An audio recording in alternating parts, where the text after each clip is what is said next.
It's about time we threw another tea party, don't you think? I wonder who else is free.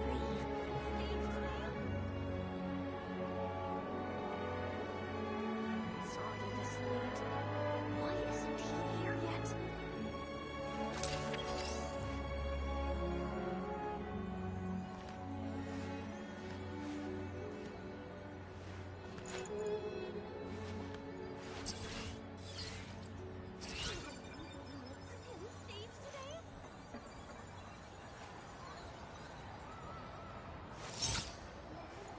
It's already this late. Why isn't he here yet?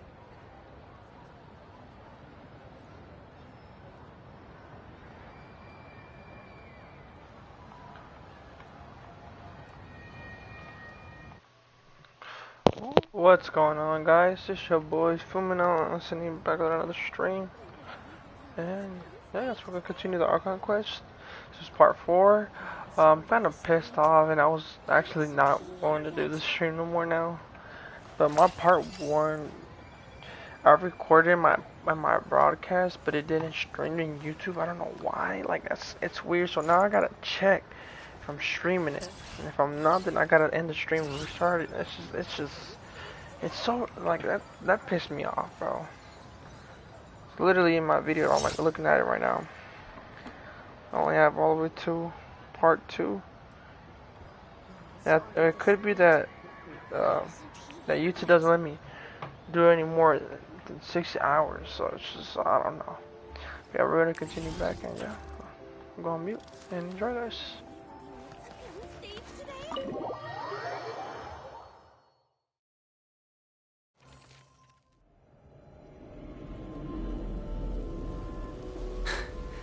Hey, what are you spacing out for? Are you reaching your limit too? How long have we been walking for? Do you remember?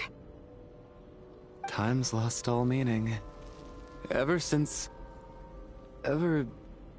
we noticed that thing above our heads. A star key? Or key star?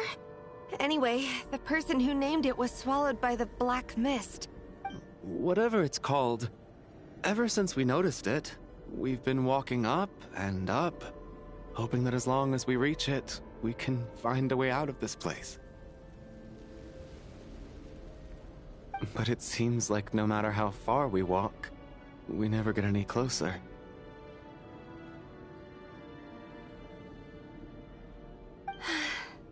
Well, we've come this far. You never know. Maybe we're almost there? Come on, enough moping. Let's go. The black mist is catching up.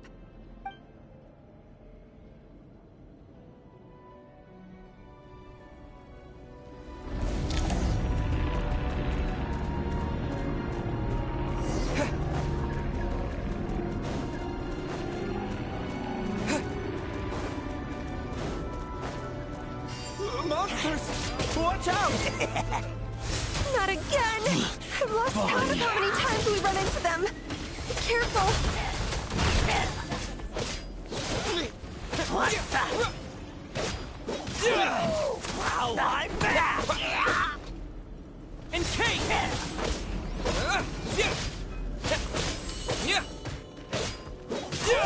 Wow, I'm back!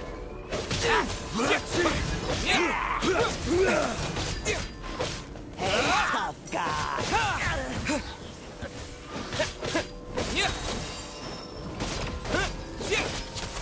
Shut up! Run faster!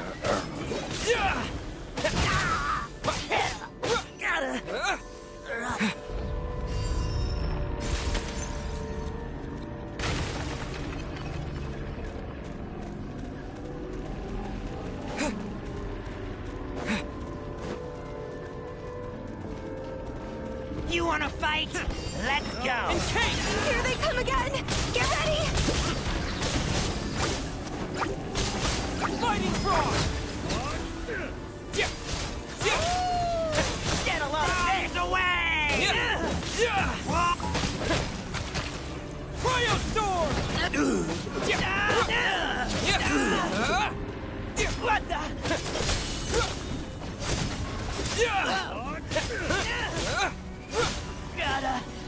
here.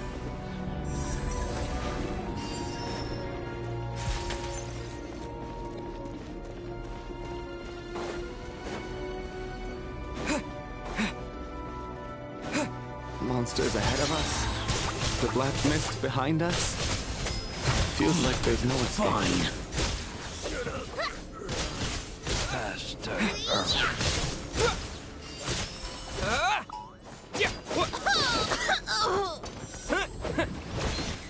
Cryo Storm! Here.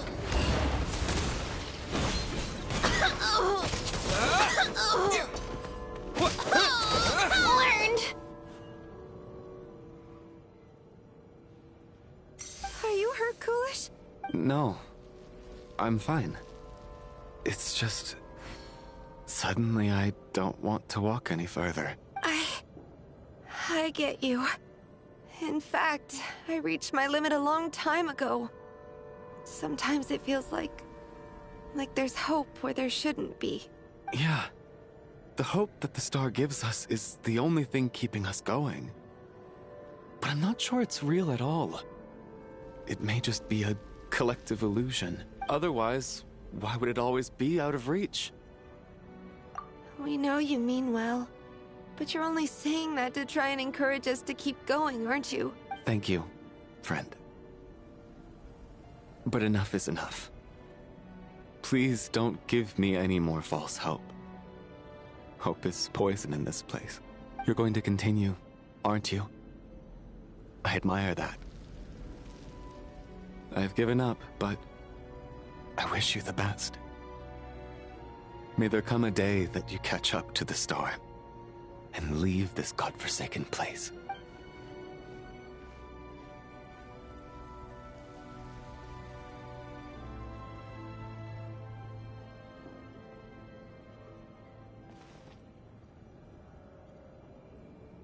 It's not an illusion. We really are getting closer to the star.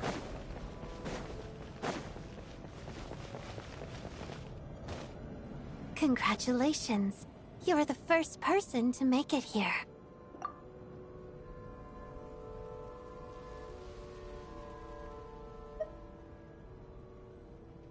I'm the star's envoy. The black mist has stopped rising. Its hunger is satisfied for now, having devoured your two companions. This is a good opportunity. I'll let you get some rest before we continue. What do you mean, leave? The star represents the starting point. It's the waypoint for the beginning. Congratulations on reaching the starting point. Once you are ready, we will head out and walk upwards. I will be right by your side the whole way.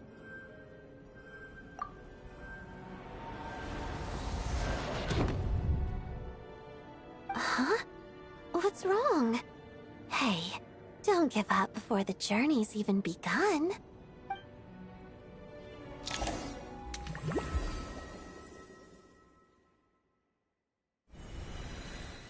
Rampana! Rampana! Is that Vodianitsa's voice? What happened? Coolish, wake up! Please wake up!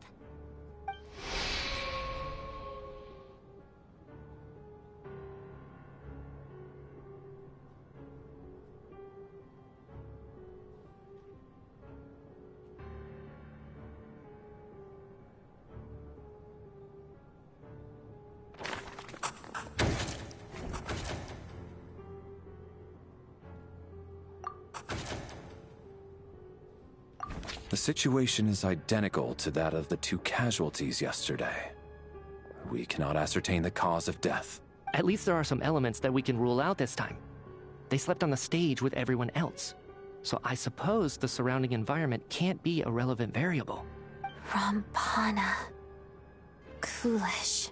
Weren't some of us keeping watch last night? 3 of us, in fact. How could you not notice something was wrong? I'm as confused as you are. Certainly nothing unusual happened on my watch. Likewise, and from what I've observed so far, both Miss Odette and the Traveler can be trusted.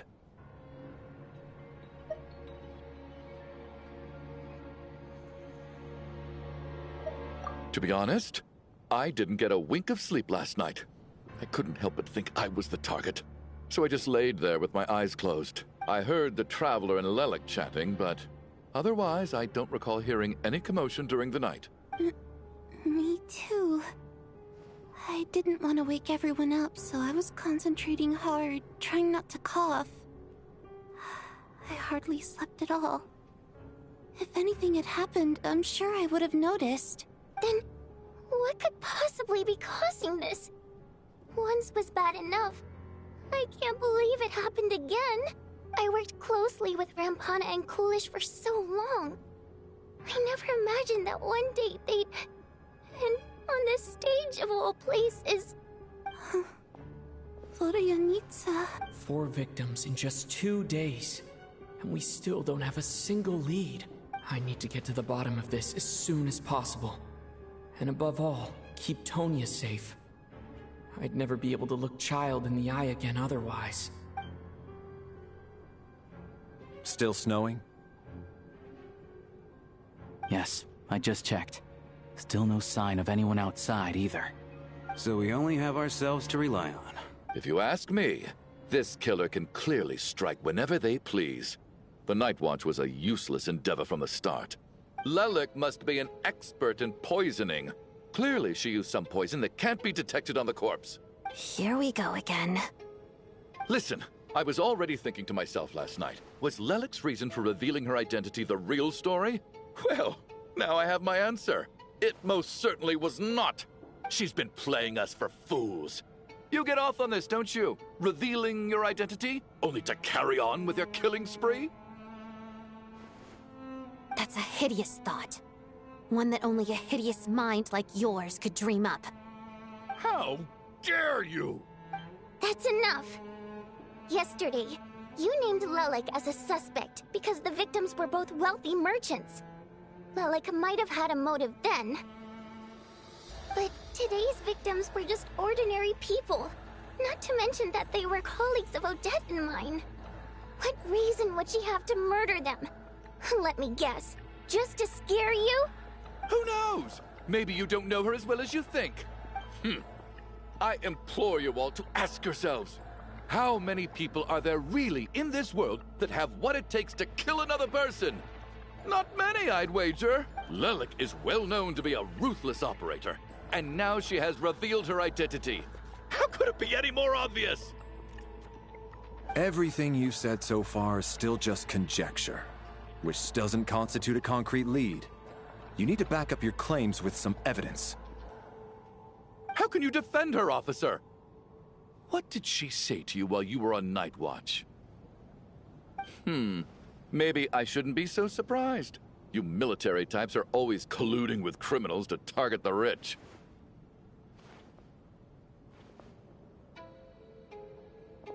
All so you can get your grubby paws on our hard-earned fortunes. Then tell us to fall in line.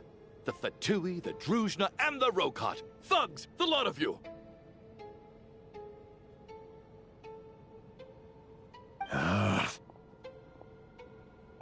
Don't you dare!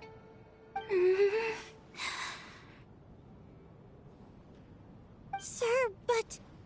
You were the one who told us not to stop other people from expressing their opinions yesterday. 4 people have already died. Only yesterday I was chatting with Mr. Coolish. Then we woke up in the morning and he's... Turning against one another is the last thing we should be doing right now. Little girl. Even if Mr. Chuganov is a puffed-up, pig-headed windbag who doesn't have a clue what he's talking about, he's still one of the victims here, isn't he?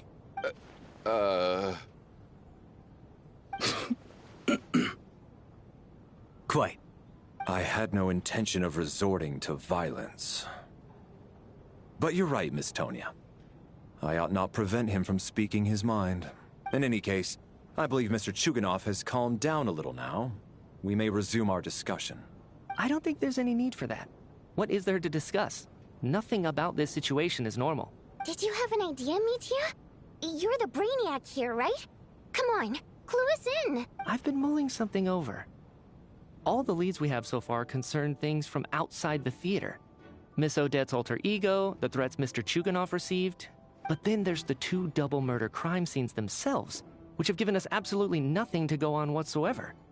That's highly unusual. Even with the most careful killers, there's always some evidence left behind. So what are you suggesting? I think this could be a supernatural event. It isn't characteristic of human-on-human homicide at all.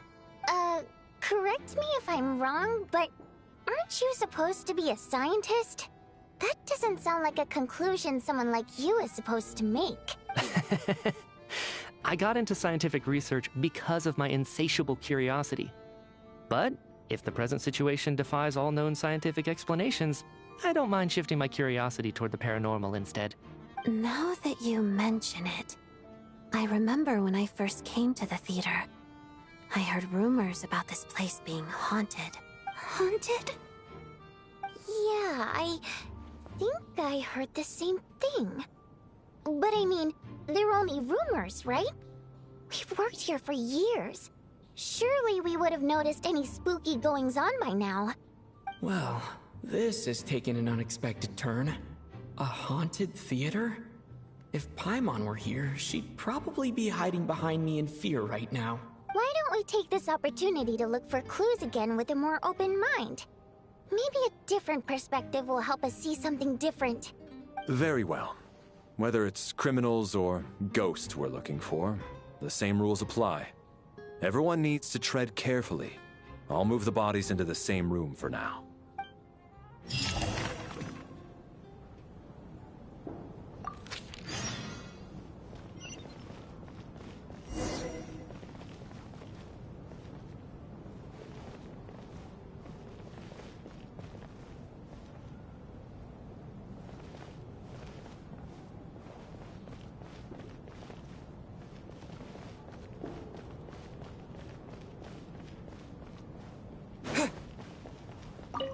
I need to think very hard about whether there's anything that ever needed hiding.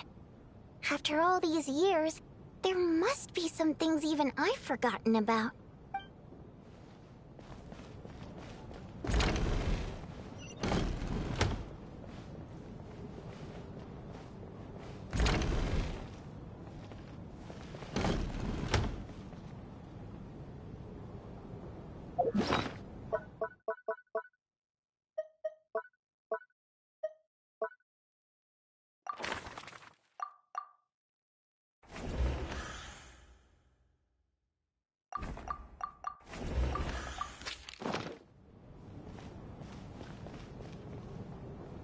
Tonya, did you find anything? Not yet. Still looking. So... Are we supposed to be looking for something paranormal? I think I'd prefer teaming up with you than looking around on my own. This looks like somebody's notebook. Shall we read it together? Well, it doesn't look scary or anything. So I guess it should be fine. Alright, let's read it together.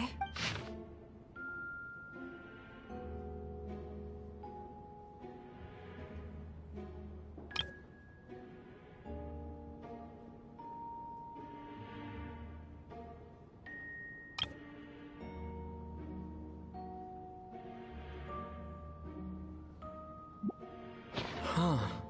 This has to be Vodianitsa's writing. Maybe it's a little rude for us to peek at this. I feel like I just read someone's secret diary by accident. It sounds like she's writing this for her parents, right? I don't understand. Why put this stuff in a notebook instead of mailing it in a letter? Because her water imp parents belonged to the aristocracy, who were driven out of Snezhnaya by the Tsaritsa long ago. And now they live somewhere new, where the postman can't get to. We're sorry! It's fine. My fault for not storing it properly. I can't leave things lying around and expect them to get ignored when everyone's scouring the place for clues. Alright, give me my notebook back. I'll take over the investigation in this room.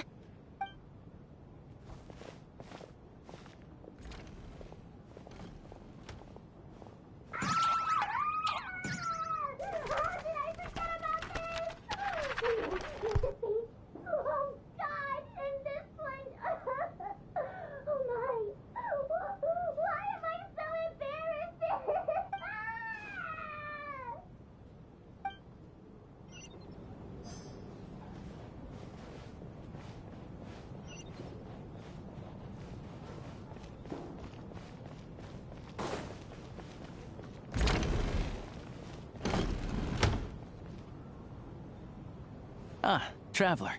Since you're here, come take a look at this. Alosha found it. We're both curious to hear your perspective. It appears to be an investigation report. And the focus of the investigation was the rumors of haunting we heard about earlier.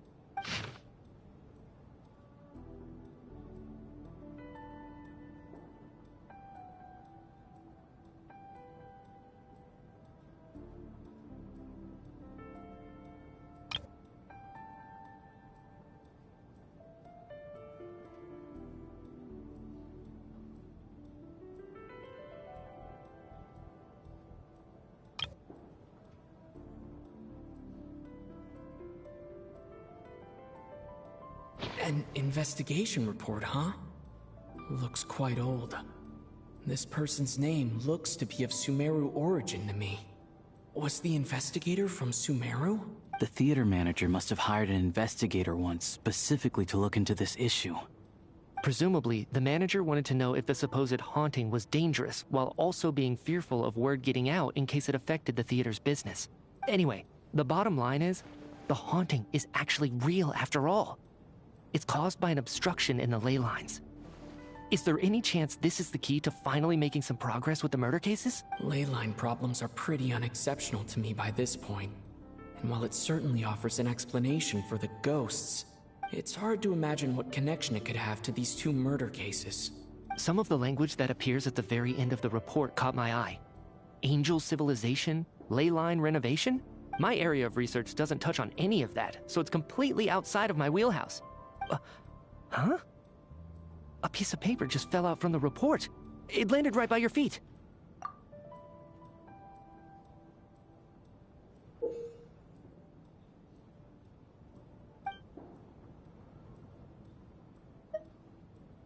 How unnerving.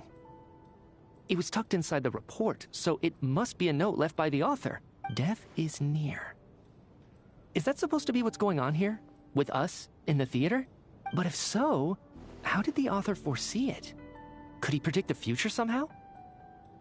Maybe things are more complicated than we thought. No, wait a second. If we take the report and the note at face value, they completely contradict one another.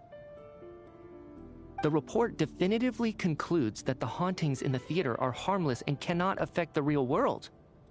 But the note seems to be warning of potential danger. The question is, what exactly does the note mean by death?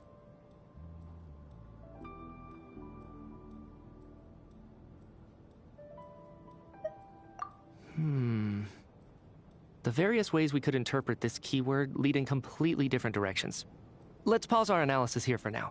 I think we need more information.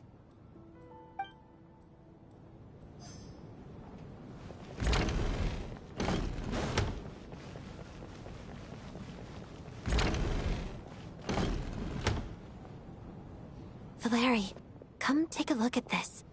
You too, Traveler. Some sort of notebook. What is it for? It's the on-duty logbook for the theater.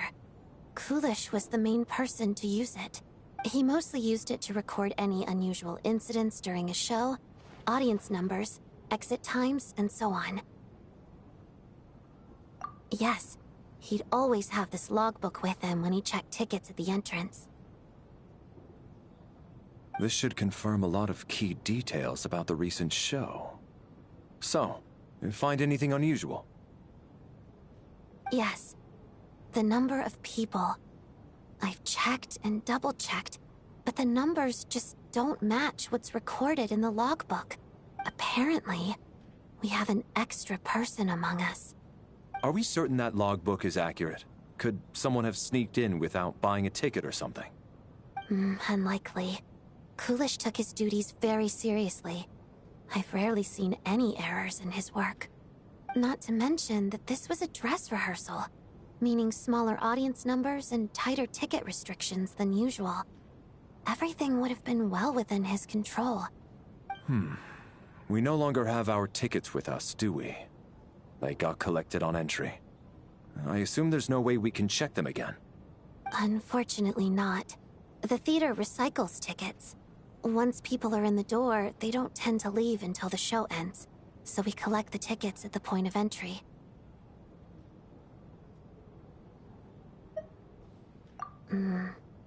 Still, I'm inclined to believe that this discrepancy in the head count is significant somehow. Did an extra person just materialize out of thin air?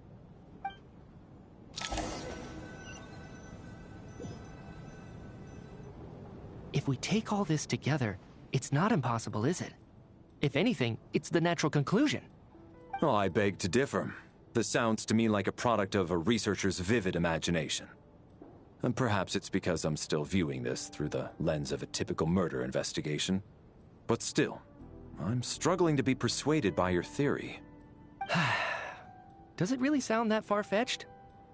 Alright, well, let's treat that as speculation for now. I do agree with what you've said, so let's go with your idea for now. Good. Okay, now that we finally have some meaningful leads, I think it's time to reconvene. Let's get the others.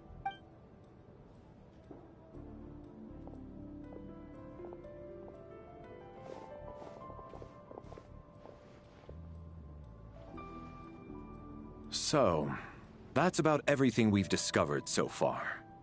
I'll share my theory first. Based on what we've learned from the logbook, I believe the extra person among us is most likely the killer.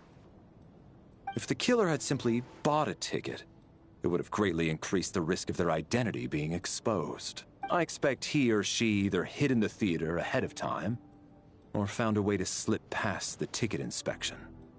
They then blended in with the group and waited for an opportunity to strike. What about the note found in the investigation report? Any thoughts on how that fits in? The killer may have simply planted it there as some sort of sick joke. I've seen my fair share of psychopathic killers.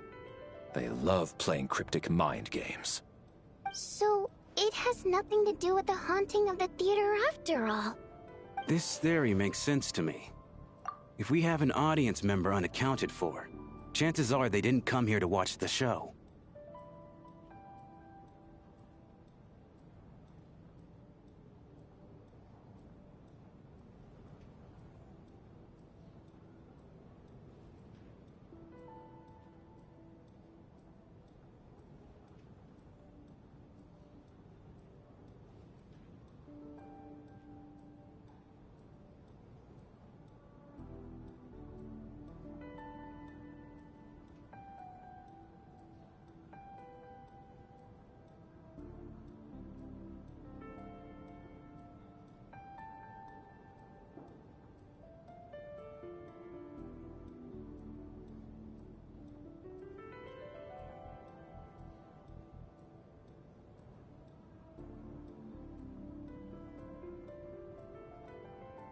Could it really be that simple? So, in other words, all we have to do is find out who got in here without a ticket, and all our problems will be solved? Then let me make one thing clear. All the theater staff should be well aware that I came here for the rehearsal legitimately, yes? There's no way I'm the one who didn't have a ticket. It's true. I hear you used every trick in the book to get a hold of that ticket, too. Everything short of throwing a temper tantrum and rolling around on the floor at the entrance. I most certainly did not degrade myself in such a way. Probably a stupid question, but I might as well ask. Did anyone here get in without having their ticket checked? Guess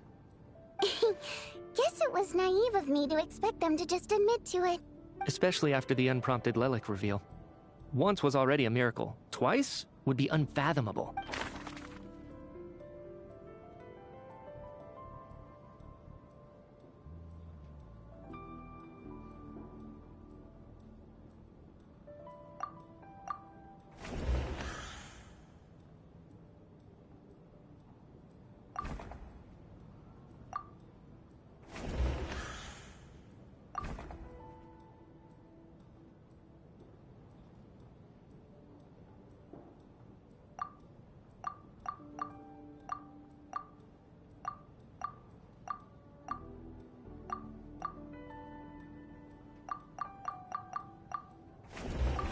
Valeri came to the theater to catch Mitya.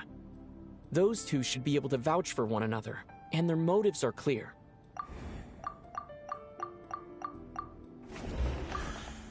I don't believe any of us here knew Shram before all this.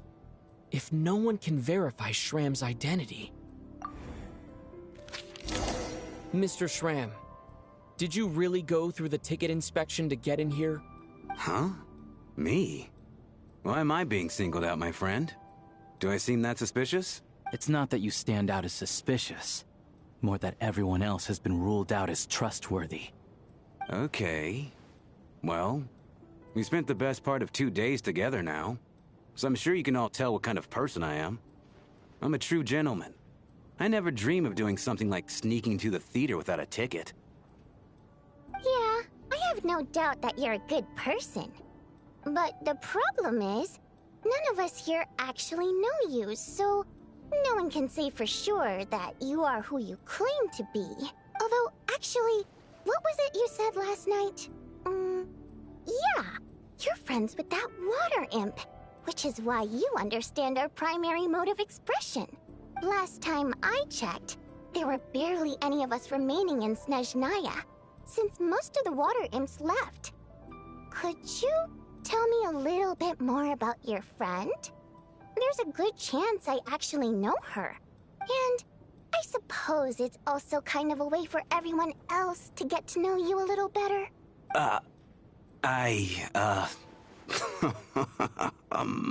Good grief. Are you blushing? Pull yourself together, man. Stop giggling like a teenage boy. It's revolting. Hey, revolting is a little strong. All right, fine. I'll admit it. That water imp friend of mine, the truth is, we're dating. I was just a bodyguard hired by our family. But the stars must have aligned, because sparks began to fly between me and their daughter. Never in my wildest dreams did I think I'd get so lucky. We don't need details. Just get to the point. Okay. I'm just a little hesitant to reveal her name, that's all. You know how it is. These are delicate times, even with me to protect her. If word gets out that she's dating a human, both the Fae and human factions will give her a hard time. Really? Wait, no. That can't be. Huh? Shram, what the devil are you talking about? Why is everyone looking at me like that? Surely you can understand where I'm coming from. Delicate times? Factions? Yes. You know, the Civil War. Last time I checked, the Fae and the humans were still at each other's throats. If I'm not mistaken, the last significant civil war in Snezhnaya history was over 400 years ago, when Her Majesty the Tsaritsa had just taken the throne and was consolidating her reign. What do you mean, 400 years ago? What's going on here? Is Shram from the past? All right, Mr. Mitya, you win this round. As far-fetched as it is, it appears that your theory may be correct. I'm just as amazed as you are. I didn't even believe it myself, to be honest. Is someone going to explain what's going on here? From the look on your face, you figured it out too, haven't you, Traveler?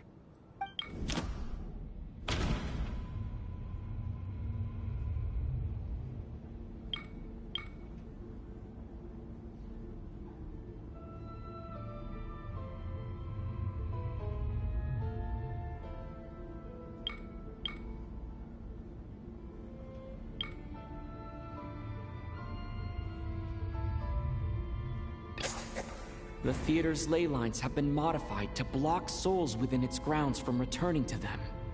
Some souls can even wander this place forever. Mr. Shram's statement proves he is from hundreds of years ago. And according to the investigation report on the theater hauntings, Mr. Shram is very likely a lost soul wandering the theater.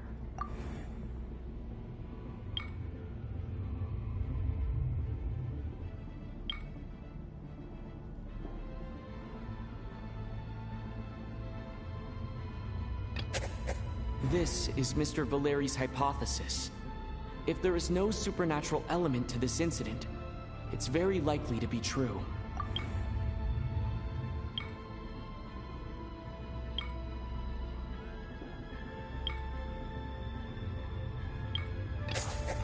For some unknown reason, the soul that has been wandering the theater due to the ley line issues has joined our group and blended in.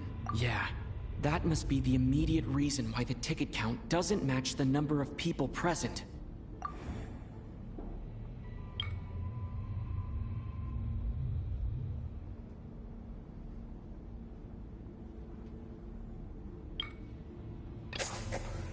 contents of the investigation report have been verified.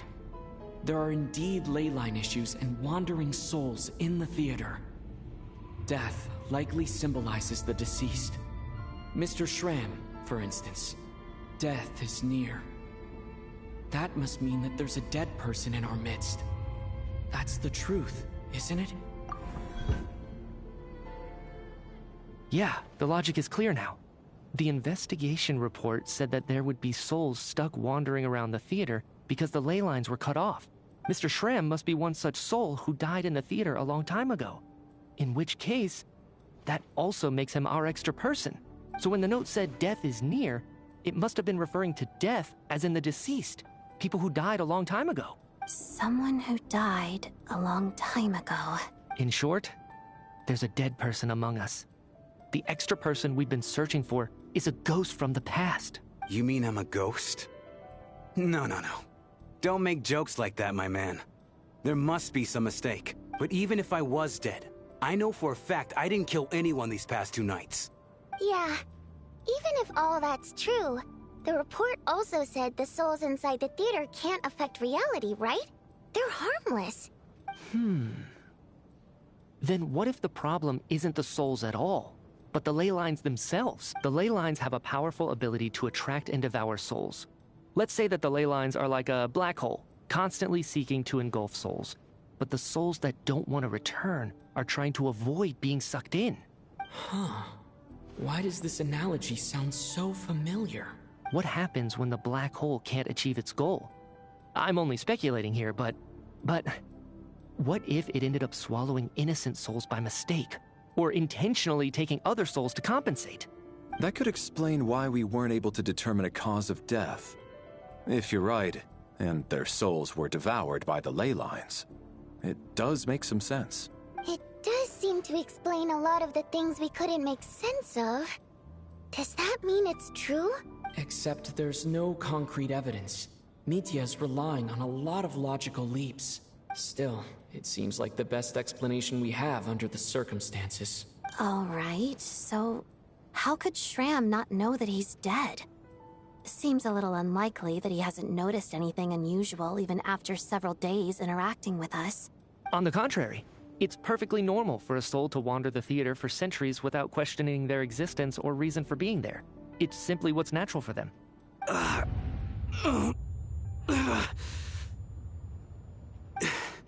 You know what, Mr. Brainiac? I think you might actually be right after. I'm trying to remember and... even though my head feels like it's going to explode, I think... it's all coming back to me.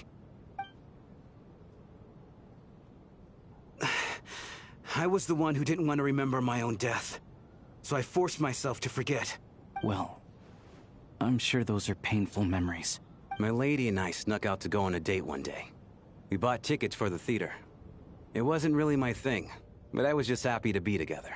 All of a sudden, a group of people burst into the theater, shouting for all the water imps to get out, performers and audience members included. It was clear the conflict between humans and Fae had reached a boiling point. This time, the extremists were even coming after the water imps who had nothing to do with the war. I thought I could pull one over on them, so I took off my jacket, draped it over my lady, and tried to sneak out amid the chaos. But I got caught. They started shouting, calling me a traitor to humanity. But I was going to do whatever it took to buy our chance to escape, no matter how many people stood in my way. I had to, both as their bodyguard and out of love. It's all right, friend. You can stop there if you want. You don't need to dig all that up again. It's just... even now, I'm still struggling to accept the truth. How could I be dead? I'm sorry, everyone. If I'd known I was a dead man walking, I wouldn't have dragged you down with me. If I'm the cause of all this death, then punish me however you see fit. But, Mr. Schramm... No. I refuse to be a burden. I know what I have to do. You said I've been wandering the theater for centuries, right?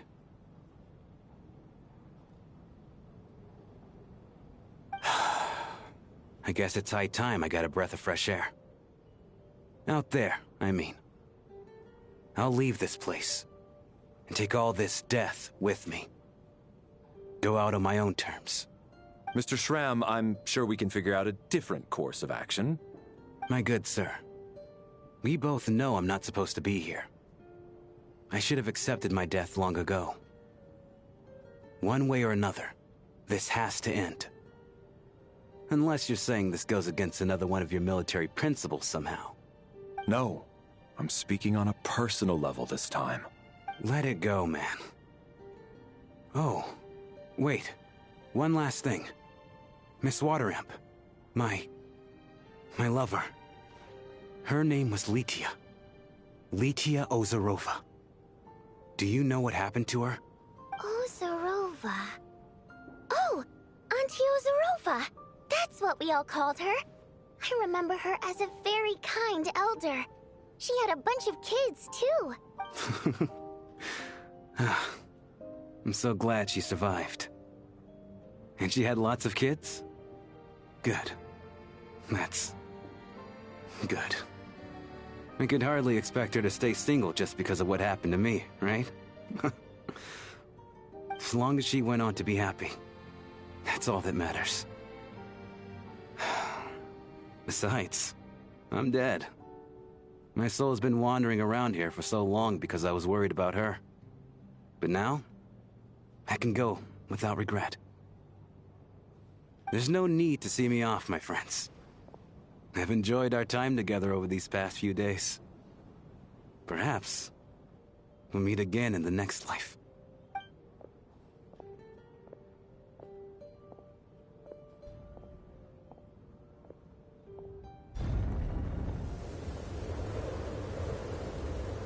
Take care, my man. I knew Mr. Schramm was already dead, but I still feel so sad. Death is cruel, no matter how we might try to make sense of it. So, was the conflict between Fae and humans really that bad back then? I was only little, so I don't remember much. It's terrible to think that so many innocent people had their lives turned upside down. Even the historical records about that time period don't say much about it.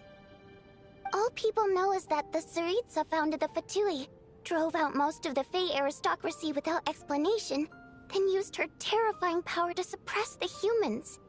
It seems to me like the Tsaritsa chose to make herself the enemy. She downplayed the conflict, directing whatever animosity both sides had for each other at herself instead. That's also why, despite how brutal the conflict was at the time, there hasn't been much lingering tension between humans and Fae since.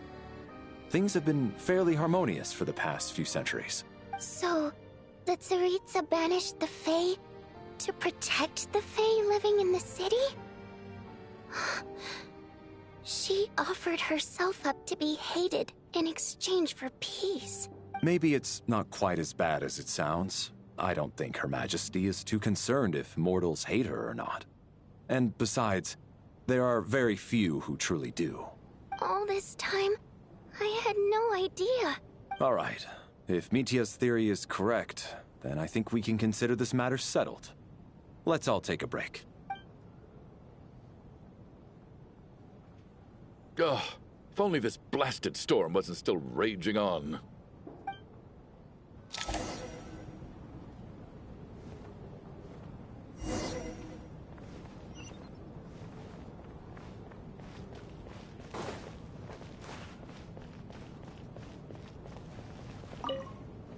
Well, at least it seems like Mr. Schramm stayed optimistic until the end. The information he revealed, it's given me a lot to think about.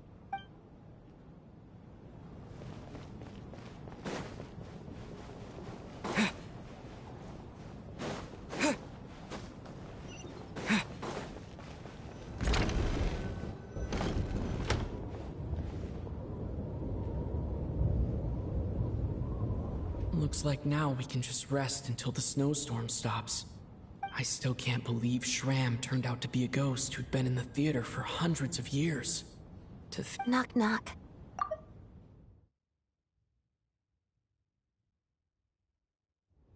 Huh? Knock knock. You know the door isn't closed, right? You don't have to knock. Think of it as a signal then. When I'm entering someone else's room and I knock, I'm here as Odette.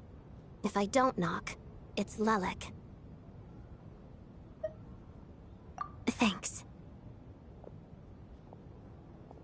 So, why did you come to find me? Is there something I can help with? Vodyanitsa said you knew about my secret identity from the start. But when everyone was discussing who Lelik could be, you were worried that revealing what you knew would be unfair to me, so you kept it to yourself, right? Yes, I'm extremely grateful for that. It's nothing. I mean, you didn't hold what happened with Signora against me, so I should thank you for that as well. Actually, there's something else as well. I found myself in a situation similar to the one you were in when you helped conceal my identity, so I thought I'd come and ask you for advice. It's about Mitya. Before all of this, the last time I saw him, he was dead. As I'm sure you know, my goal as Lelik was to stop Project Stuja. Well, when I found out the tech lead for the experiment behind Project Stuja was Mitya, I immediately started planning to track him down and threaten him to back out. I often saw him around the theater, but I soon concluded that making my move there would risk exposing my identity, so I decided to infiltrate the Armory Palace and go directly to his lab. That way, the threat would be much more effective.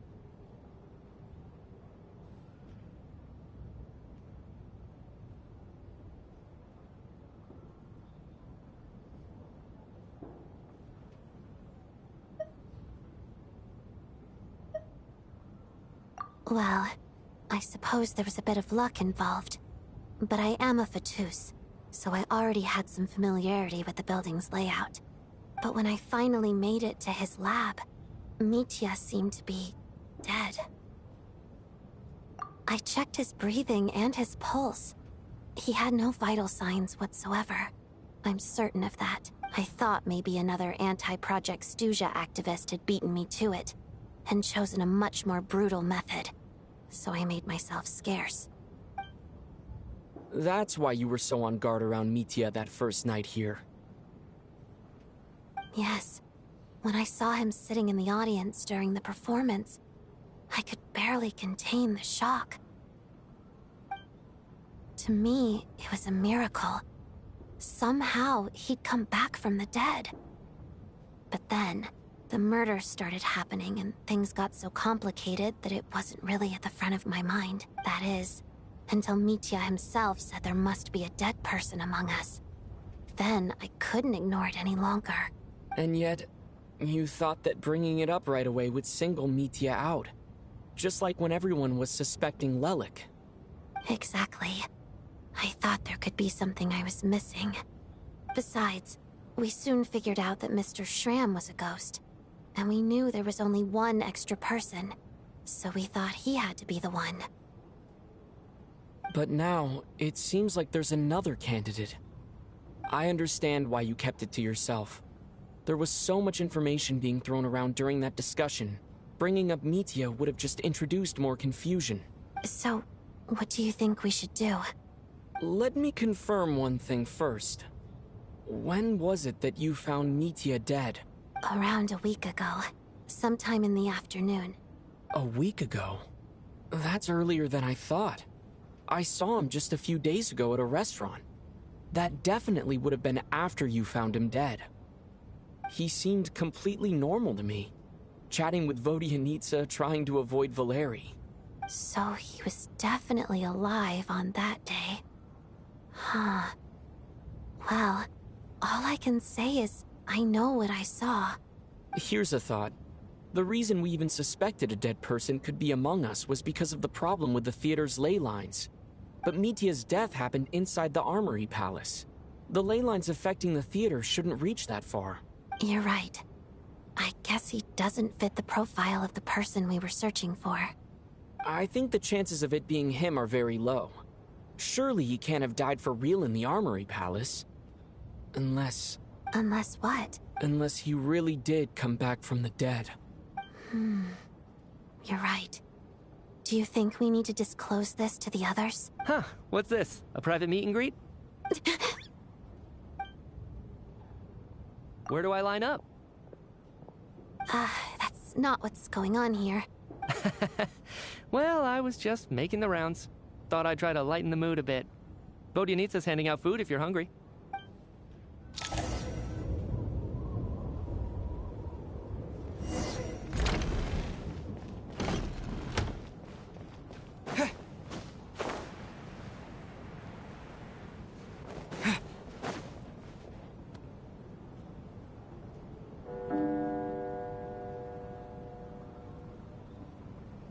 What is going on with this storm?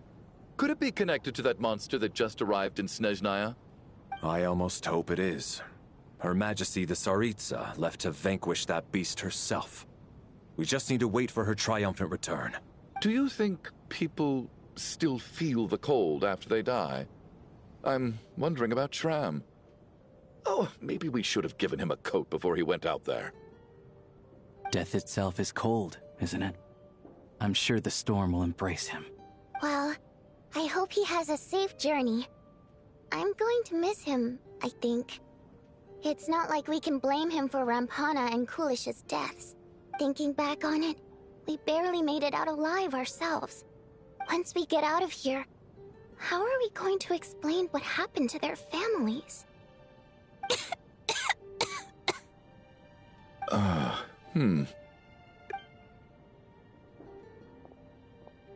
Are you okay? Here, take this. I've never used it. Thanks. Look who's Mr. Nice Guy all of a sudden. Is it because Tonya stood up for you this morning? At least you know how to return a favor. Yeah, without Tonya, who knows how badly he would have been hurt. I told you already, I never intended to resort to violence. Duh, bunch of rascals. Little girl? I was rather surprised when you spoke up for me this morning. I didn't think I had many admirers here, so, thank you. Oh, no need to thank me. I said some bad stuff about you too. I've been, too embarrassed to admit it, but, you remind me a lot of my daughter. So kind to everyone, but never lets her old man off the hook. Unless my wife and I are having a fight, then she's always on my side, especially when she was little. Every time I took her out...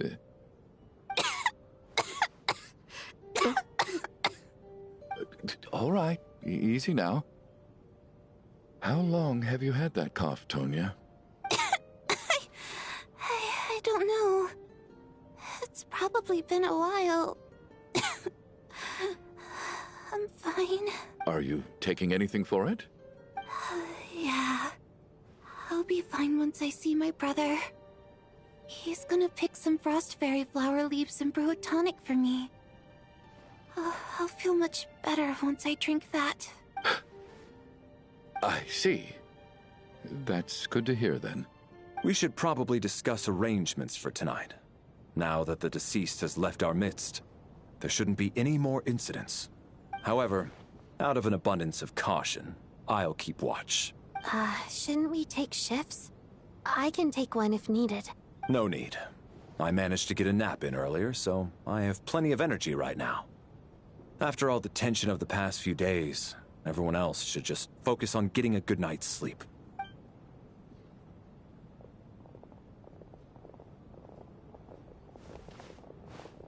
What a long day. This whole situation turned out to be way more complicated than I expected.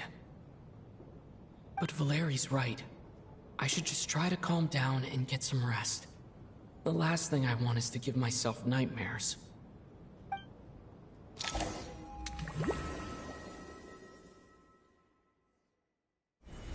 He's awake. He's awake! Get over here, you big lug, and take a look. If you must call me something, call me Mr. Door. The Black Mist is coming. You need to go. Are you all right? Can you walk? We just got attacked by monsters on our way up. That Mr. Door fellow protected us. He just seemed to come out of nowhere. Not much of a talker, but when it comes to taking down monsters, that man doesn't hold back. Curses! The Black Mist is catching up to us. We need to keep going. Mr. Door, I don't believe I've ever seen you around here before. Why is that?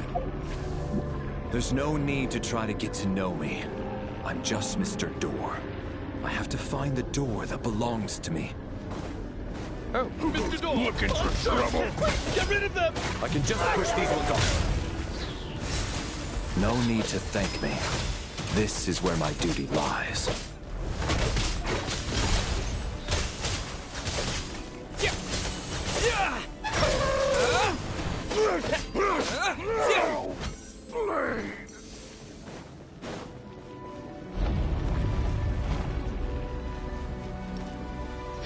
So we're doing this the hard way. Kate!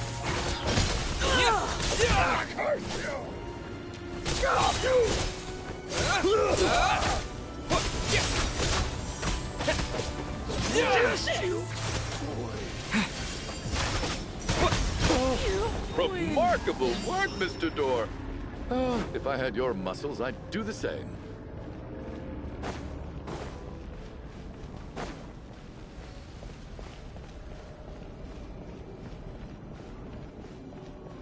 Are none of these doors the one you're looking for? No.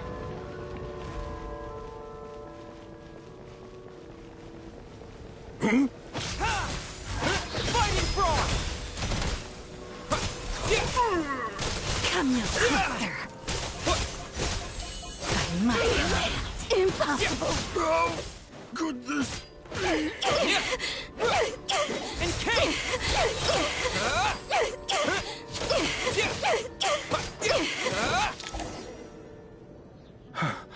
I'm so exhausted. And the Black Mist is still rising. Oh. Wait, look!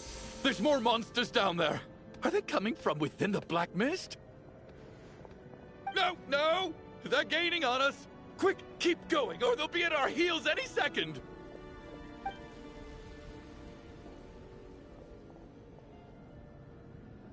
Mr. Door, what are you doing? We need to get out of here. They're coming! Found it. This is my door. What? You mean you're going to stay here? I am a door. This is where my duty lies. No! You saved us. We can't leave you behind. You must keep going. A door can only keep things out for so long. You must make haste. But... Oh, you're right. Let's go. We can't let Mr. Door's sacrifice be in vain.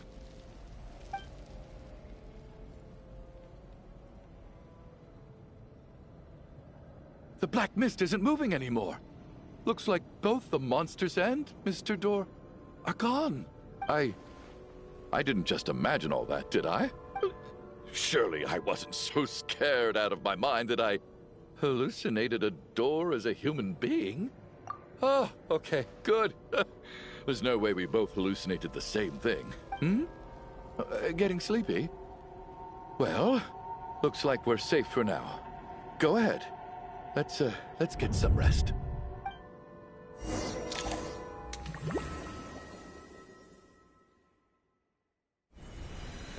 What time is it? Is it morning? I think I had a nightmare. I guess everyone's still asleep? These past 2 days have been exhausting.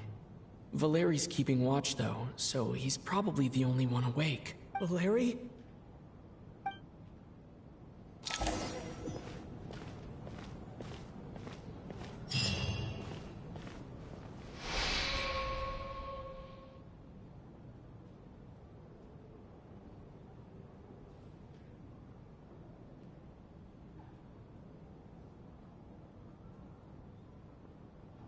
Wake up!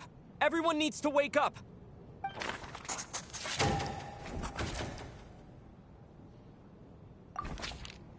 Just like the last 2 nights.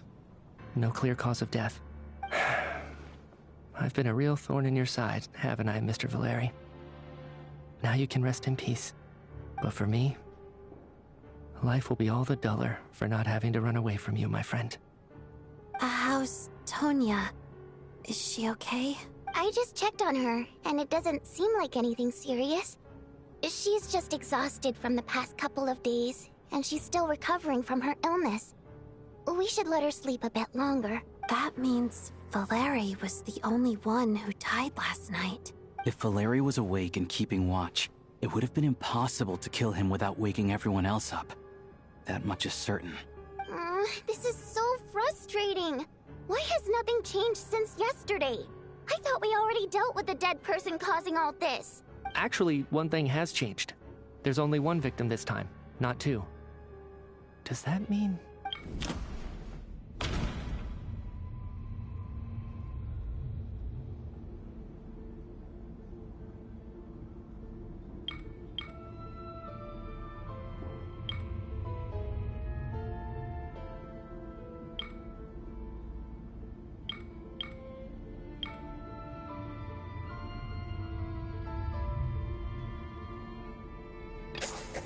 After the deceased Shram left, there was 1 less victim last night. That more or less tracks. It's a reasonable conclusion, considering the only variable that changed. The number of people who die each night is equivalent to the number of dead among us. That's your theory, right? Exactly. We identified Mr. Shram, and the night after he left, the death toll dropped from 2 to 1. By that logic, there must be 1 more dead person left among us. Another one? But there was only 1 person unaccounted for in the ticket checks, right? The head count should match up now. Having an extra person was definitely a cause for alarm, but being 1 person short isn't nearly as unusual. Someone could have left in the middle of the show, or made it out before the storm hit. 1 more dead person among us. If Mitya's theory is right, then what Odette told me seems a lot more relevant. It's just, at the time, we had no reason to think there was more than 1 dead person. If only we'd taken it more seriously as a possibility. Maybe this could have been avoided. I'm sorry. This is my fault. I had information that could have been helpful, but I held back. I should have brought it up right away. I'm partly to blame as well. I was too quick to dismiss Odette's concerns. What is this about? What have you two been getting up to behind my back? Sounds like there's some big news you've been keeping from the rest of us. Well, we're all ears.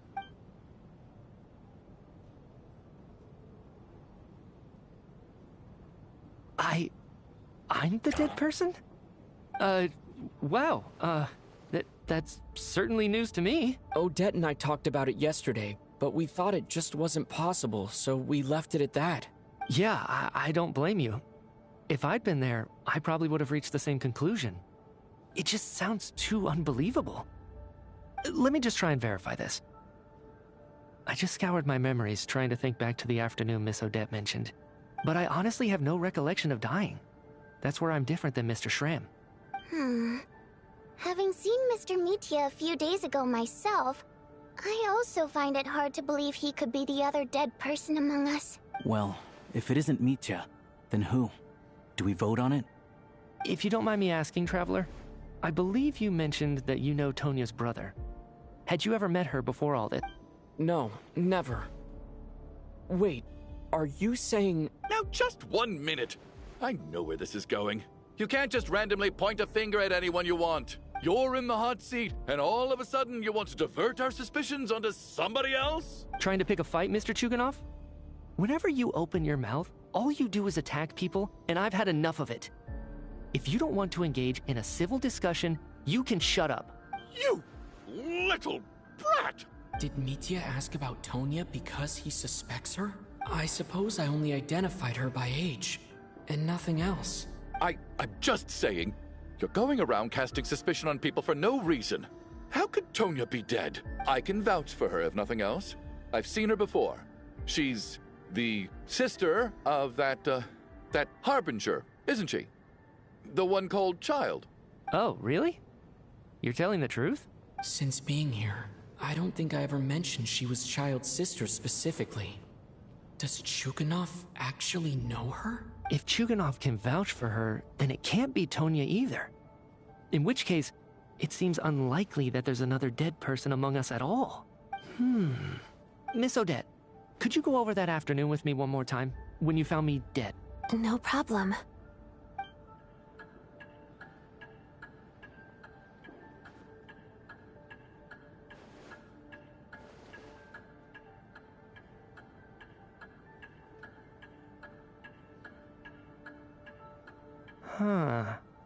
No matter how hard I try, I just can't remember anything about dying. But I do remember something else. Miss Vojanitsa, during our last meal together, I told you how some of the researchers were suffering from temporary memory loss. Do you remember that? Oh, yeah. You said it was hindering the progress of your experiments. You thought they were just under too much stress or something. Right. And even though I don't remember dying that day, I'm pretty sure I experienced something like amnesia. Some of my memories from that afternoon are missing. Are you suggesting you're missing the memory of your... Of course. How am I only just realizing this? Humans aren't necessarily aware of their own death. You mean being silently assassinated, or dying in your sleep? Situations like that? The researcher's amnesia. Suddenly it all makes sense. I must thank you, Odette. I think your perspective just helped me reach a breakthrough on a series of issues that have been troubling me for quite some time. All right. It's decided then. I'll be the one to leave today. Oh, leave? Hey, wait a minute. Aren't you rushing into this? What if you're wrong? You'll pay with your life. Come on, kid. Aren't you gonna fight for your life? This seems like a rash decision. I have other reasons beyond what's been discussed. In fact, thinking back, I remember during Miss Odette's performance, while I was sitting in the audience stalls, a brilliant new idea for my research popped into my mind. But then, my train of thought suddenly cut off. I can't remember it now at all, and I didn't take any notes. I guess that must be another instance of temporary amnesia. No. Hold on. I see where you're going with this. You're suggesting that each instance of temporary amnesia is a death, right? There's a glaringly obvious flaw in that idea, no? How can one person die so many times? I believe Miss Odette's account. During the period where my memory is blank, I must have been either dead or in a similar state. All it would take is for the same thing to happen in the theater, and I would come under the effect of the ley lines in this vicinity. This increases the likelihood of me being the deceased, does it not? But... There's no evidence to suggest that anyone other than me is a candidate for the deceased. So allow me, as a scientist, to treat this as an experiment. Please relax, everyone. I don't think things are as bad as they may seem. If I really am the deceased, then to leave the theater will be a relief for me. If, on the other hand, I'm still alive right now, well, apparently you've all witnessed my resurrection recently anyway. Who's to say I won't return from the dead again this time? Mitya's right. This is the only thing we can try right now. I think he's deliberately downplaying the gravity of the situation, though. He probably doesn't want to burden everyone. What is a scientist if not someone who gambles on experiment after experiment in an attempt to obtain the truth? With this snowstorm, the ley line phenomenon, ghosts of the dead, and my amnesia, we've been paralyzed by not knowing and powerless to do anything about it. It's a terrible feeling. But if I do get resurrected, you can be sure that I'll come back with the truth of all this. Just you wait.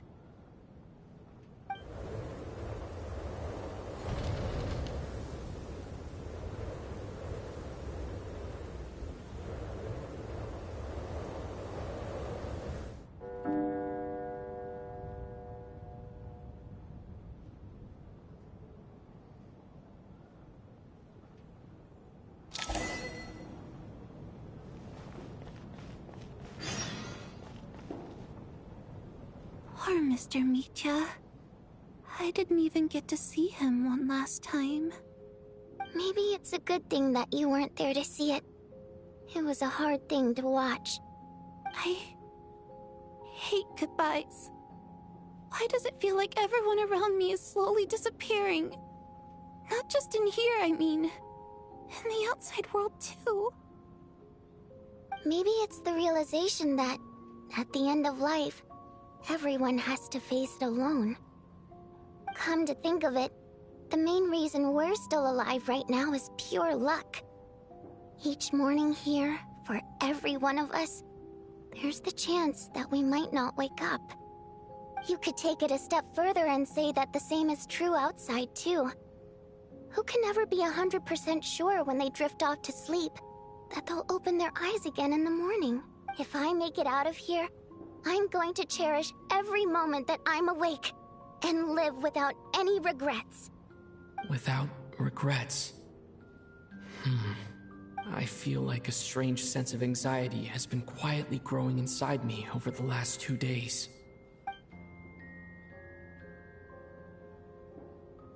Are you okay?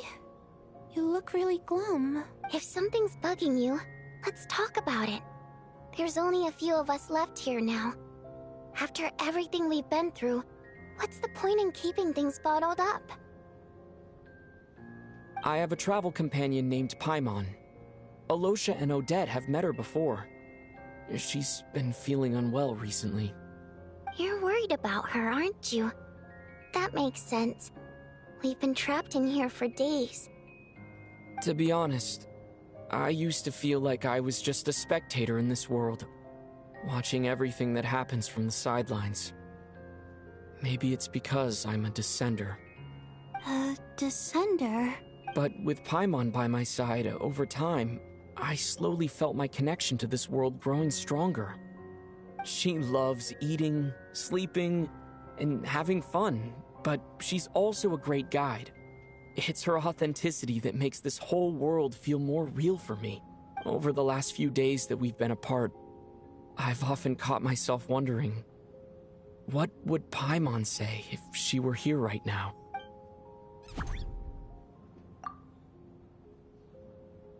But by the time I snap out of it, the conversation has already moved on, and I'm still in my own little world. I'm trying to overcome this sense of detachment, but I really miss Paimon. I guess, in a way, she means the whole world to me. I bet she misses you when you're not there as well. Maybe you're her entire world too. I don't know if this will make you feel any better, but back when the water imps left Snezhnograd in droves, I also felt like the whole world was suddenly empty. I could be surrounded by people all smiling and having fun, and still feel completely separate from it. So, I totally understand how you feel. Later on, I started to think, maybe accepting the fact that our loved ones won't always be with us is something that takes a lifetime. All we can do is cherish their companionship from moment to moment. So, once we get out of here, you better hurry back to our side as fast as you can. You can't let your story end in regret. That's the trope I hate the most. Thank you. That's exactly what I needed to hear. But Vodyanitsa, if you hate goodbyes too, why didn't you leave with your people? That's just the choice I made. I used to regret it, but I don't anymore. Like I said before, singing is a water imp's primary mode of expression. It's how we convey our emotions. Our songs have echoed through this theater for hundreds of years, each one a story pieced together through moments of joy and sorrow. But does a story exist without someone to read it? To me, the answer is no. So I made the choice to stay. That way, there would still be someone left to sing these songs and listen to their stories. Otherwise, they could have been lost forever. Could you teach me how to understand your people's songs sometime? I want to be able to truly hear them, like Mr. Shram. A fan after my own heart. Thank you, Tonya. How about I sing something for you, and you tell me what you hear? Okay, I'll do my best.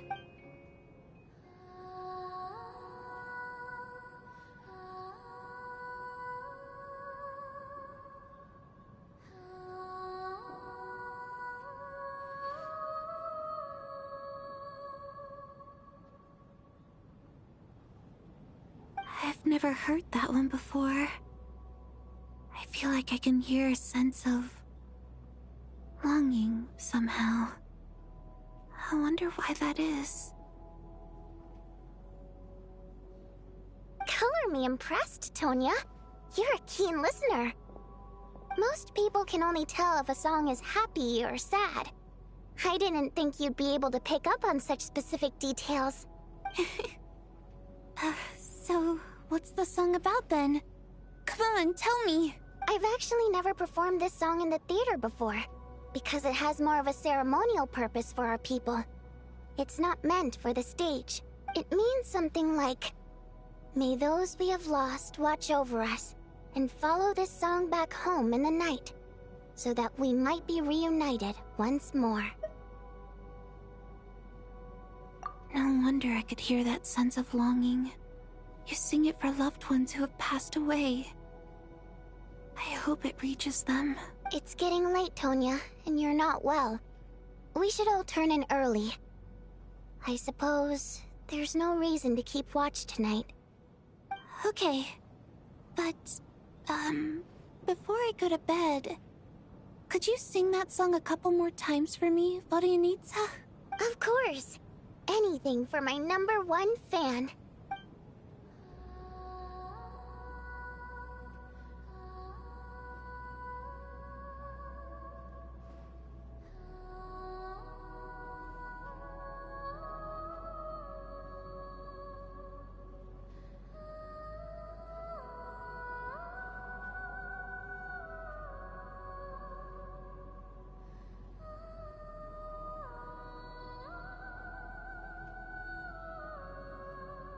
Once I get out of here, I definitely don't plan on ever coming back. But I guess that means I'll never get to hear Vodianitsa sing again. That's a sad thought. Before I fall asleep, I should cherish this moment of companionship while it lasts.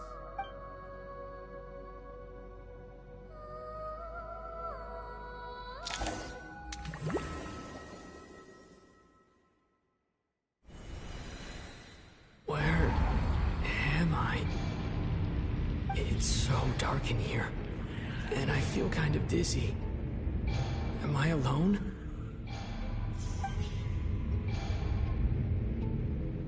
Huh? What was that noise?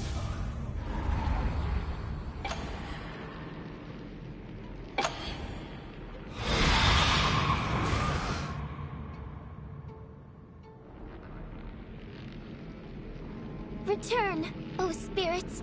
Fulfill your oath of protection.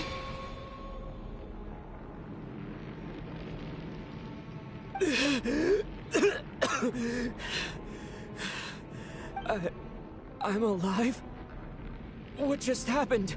No time for questions. Quick, over here. Turn on the switch. We need to bring back the light.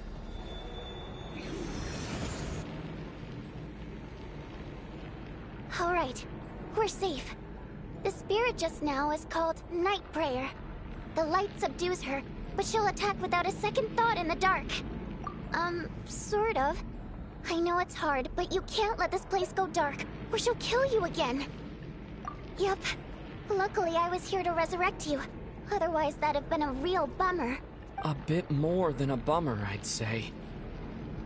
Wait, so you have the ability to resurrect people? Sure I do. I'm your guardian spirit after all.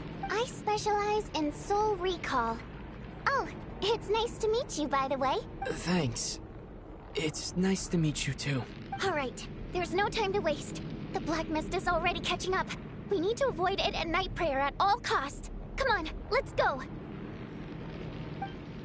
We need to reach the next switch before the place gets too dark. If we bring the light back, Night Prayer won't be able to get to us. Sweet, sweet light! It's back! Now that's... Shh! It's Night Prayer. We need to move quick, but don't let her notice you.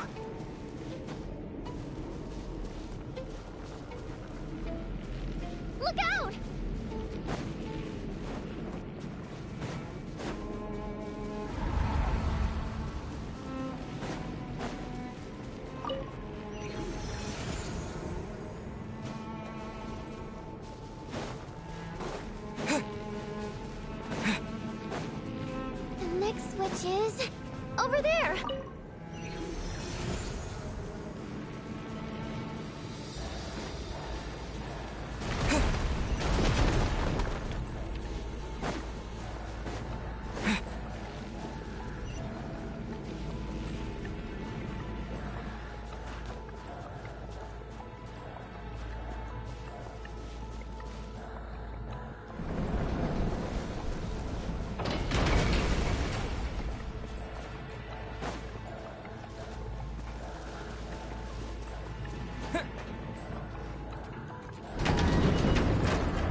not be the only path. Return, O spirits. Fulfill your oath of protection.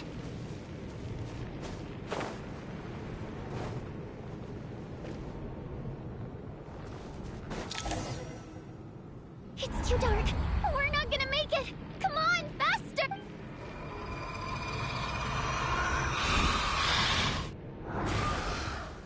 Traveler! I won't let you die like this. Not on my watch.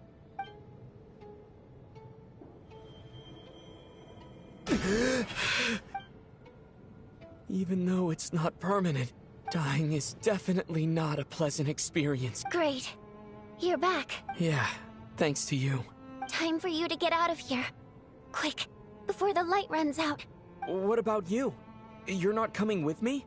I can't. I've already been used up. A guardian spirit's skills are finite.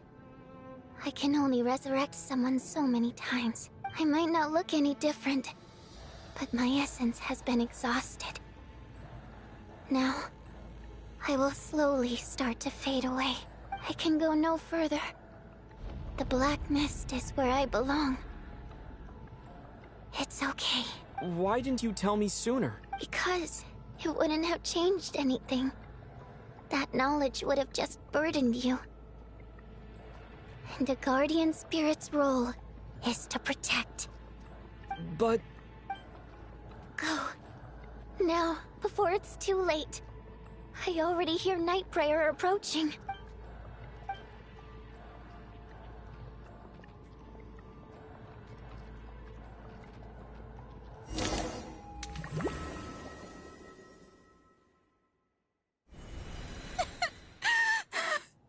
What do you need, sir?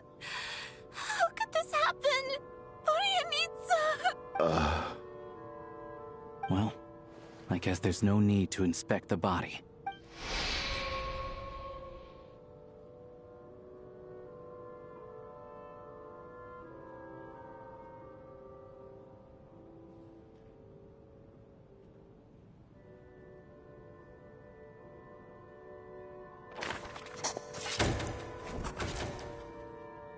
This wasn't supposed to happen.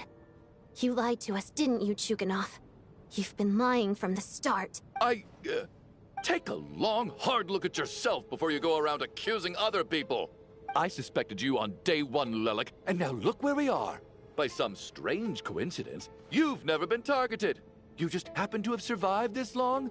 No, you should be the prime suspect. And you, little hunter, ever so content with staying on the sidelines. Yet, you were the one who stopped us from leaving from the start! Why are you trying to keep us here? Now you're just lashing out indiscriminately. That's either a sign of anxiety or a guilty conscience. Where was all this passion and bravado before?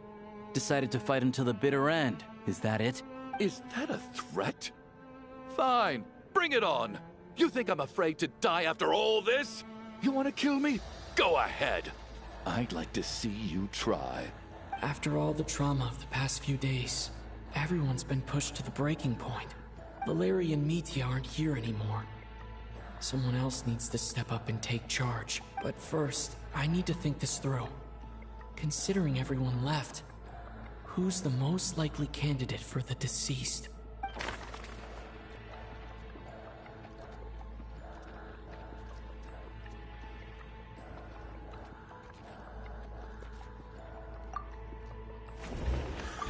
He's arguably the first friend we made after arriving in Snezhnaya. While he works at the theater, we've also met him outside of it. So he can't be the deceased.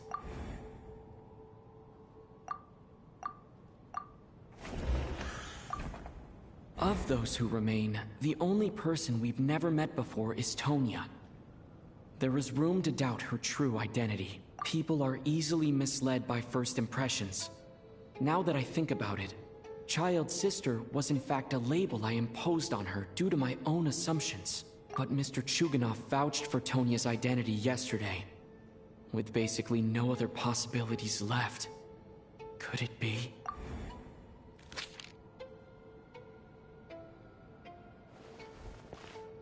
Tonya, how's Tusser been lately? Tusser? Your brother Ajax must have mentioned me in his letters home, right? Did he say anything about a blonde traveler? No. And my brother's name is Razik, not Ajax. Ugh. Chuganov, looks like it's your turn to do some explaining. Yesterday, you said you could vouch for Tonya. Why did you give us a false testimony? I knew you were behind this, Chuganov. You've been lying through your teeth from the start. Everything about you is fake. Down to the wife and daughter you're always talking about. Your entire family man persona is a charade, isn't it? That night, when I infiltrated your place as Lelik, I noticed you were home alone. Didn't think much of it at the time. Just thought everyone else was out. But thinking back on it now, that doesn't seem very likely. My guess is, you live alone, don't you? Even that was a lie? But why would he lie about having a family? Curses! Oh, why is there no end to this blasted snowstorm? If it would just stop! If it would just stop. I think I remember now. I know how I ended up here. It feels like a distant memory. But at the same time, it's just like it was yesterday. The reason I'm always coughing is because I got sick with frostbite.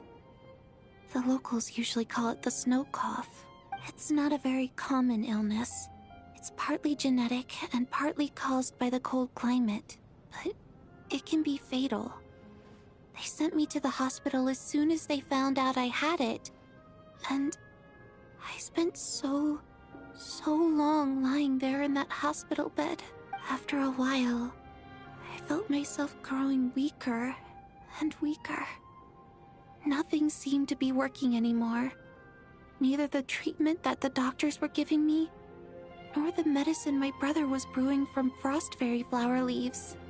So one day, I told my brother that I wanted him to take me outside for once, so things could be like they used to, just for one day. I wanted to meet loads of friends, experience new things. He agreed. He snuck me out of the hospital, and we escaped. We got to the theater, bought tickets, and went inside. Oh, it was all so exciting. I remember the show very clearly. It was amazing.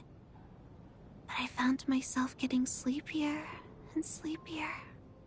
Oh, Tonya. When I woke up, I couldn't find my brother anywhere, so I guessed he'd already left. But there's no way he'd leave me behind. So I decided to stay here and wait for him. At the time, I figured he'd probably gone to brew some more medicine for me. I was planning to chew him out for abandoning me when he got back. Tonya, it sounds like by then, you'd already... Yeah, I know. I understand now. Dead, aren't I? This cough and the feeling weak, it's probably just my body's memory. After all of that, it turns out I can't blame my brother after all. I was the one who abandoned him. I'm sorry, everyone. I realized this much too late. It seems like death skewed my perception. And now I've dragged you all into this mess. Your name probably isn't even Tonya, is it? Didn't that ever strike you as odd over the last few days? Well, when I was little, my brother and I read a storybook, and Tonya is the name of one of the characters. When we escaped from the hospital, our family and the hospital security were looking everywhere for us. So when you first approached me and said my brother had sent you, and called me Tonya, I thought he must have chosen a fake name that only the two of us would know. Because he was afraid of getting caught. Now, it seems like that was just wishful thinking. At least your memory of death isn't painful. That is a small comfort. Now it's your turn, Chuganov. talk to us. I believe no lie is ever told without a reason. You're right. I was lying. I happen to know that the Harbinger child and his sister Tonya managed to get tickets, so I lied to you and pretended I knew them. And yes, I was lying about my family too. The truth of the matter is, I lost them a long time ago. I just refused to accept reality. And now I've spent the second half of my life living a lie. I'm a joke. My daughter's name was Iskra. And before you ask, yes, Iskra, as in Iskra Manufacturing Plant. She also died from the snow cough. She was just 6 years old. If she were still alive today, she'd be around the same age as little Tonya here, after Iskra passed. My wife couldn't bear to face those memories either. So she chose to start a new life, without me. One day when I came home from work and saw the empty room, I felt like I couldn't breathe. Subconsciously, I started to imagine that they were still there. I soon discovered that this was the only thing that made me feel any better, so I just embraced the delusion. Nothing more than a pathetic means of escapism, I know. But at least it's not a crime. So explain your false testimony then. The night before last, when I was chatting with Tonya, she mentioned that her brother would brew medicine for her from frost fairy flower leaves. Combined with her various symptoms, I suddenly understood everything, including the fact that she was deceased. The snow cough used to be an incurable illness. I would pick frost fairy flower leaves to brew medicine for Iskra too. It took hours and hours on the stove. But the year after my daughter passed away, the jester of the Fatui announced that a cure for frost blight, also known as the snow cough, had finally been developed. It turned out that all previous treatments were completely ineffective. No better than random concoctions. That was the final straw for me. I just couldn't take it anymore. Just one more year. One more year, and everything would have been okay. So, more than anyone, I know full well that in this day and age, no one in their right mind would still be using frost flower leaves to brew medicine for the snow cough. Poor Miss Tonya, therefore, had to have been from an era when snow cough was still a terminal illness. So, you projected your daughter onto her? Even though you knew she was one of the dead? That doesn't make any sense. You knew she was already dead. What did you hope to achieve by protecting her? I just don't believe in your crackpot theories. Nor do I approve of your actions. How can you just declare a living person dead and throw them out into that snowstorm? Nitia's gone. My good buddy Shram's gone. And now it's Tonya's turn, isn't it? The others I can make my peace with. But little Miss Tonya, here she is, standing right in front of us, alive and breathing, and fighting her own battles. Yet you're quite happy to say she's dead? I just want her to live.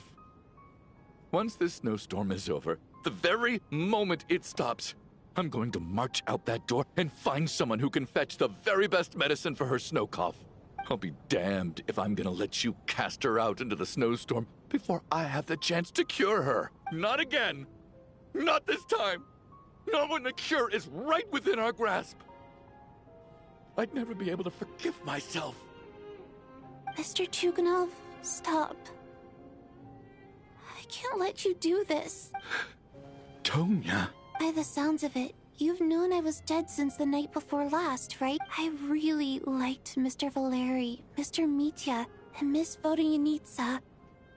And now they're all dead because of me. I'm not happy about that.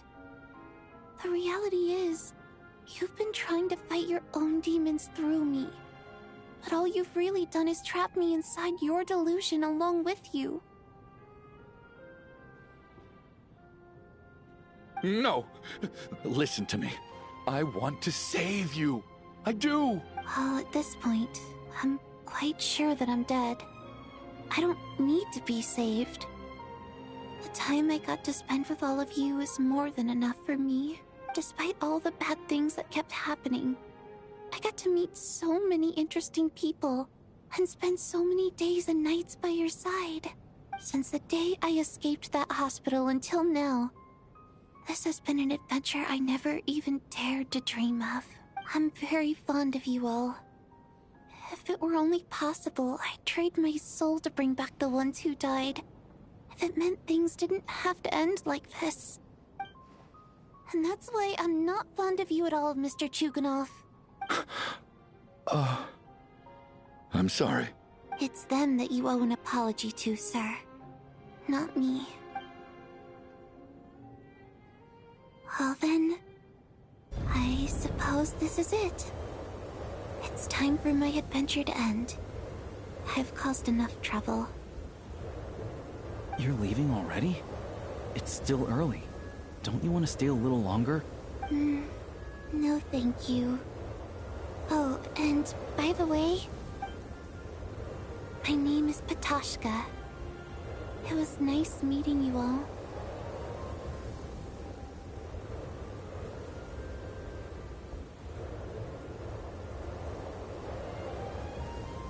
Feels strange that we're only being properly introduced now that it's time to say goodbye. Tashka.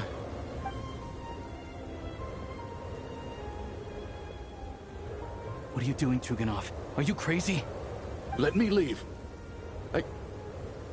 I can't keep lying to myself anymore. In your dreams. Don't think you're getting off that easy when you had a hand in the deaths of so many people. The Fatui have honed quite an array of enhanced interrogation techniques since they were founded. Once we're out of here, Lelik will personally give you a taste of every last one.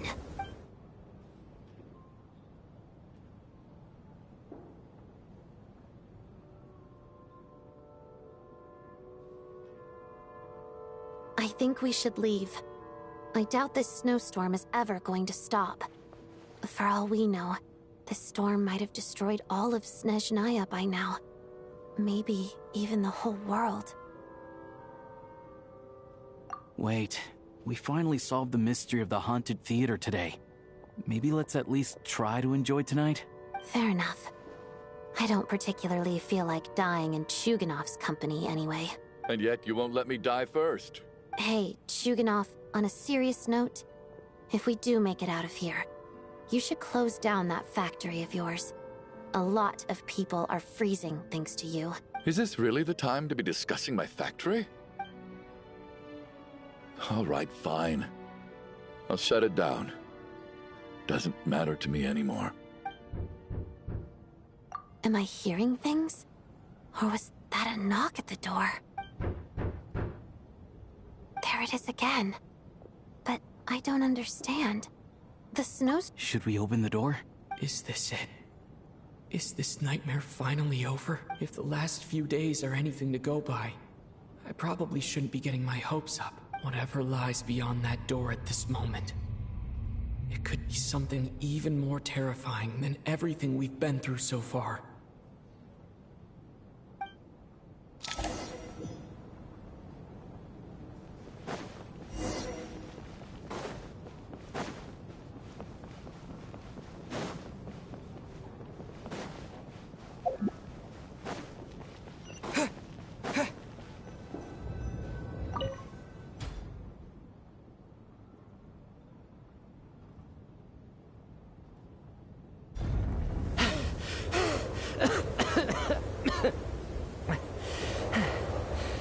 Hey everyone, I'm back. How are you doing? Feeling any better? Much better, thanks. Whew, it is so good to have you guys here.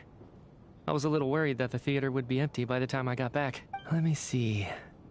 Tonya and Vodyanitsa are missing, which means Vodyanitsa died last night. And then you discovered that Tonya was the other dead person. Am I right? Not Tonya. Patashka. First, tell us how you made it back here. given the conditions outside, no one should be able to return alive. You're right. The thing that got me back safely was a song. I heard someone singing. After walking into the snowstorm, my mind grew hazy. I don't know how long I walked through the storm before my mind completely slipped away. Then, suddenly, I heard the sound of singing. The voice instantly brought me back to my senses, and I regained consciousness. So I followed the voice, searching for the source of the singing.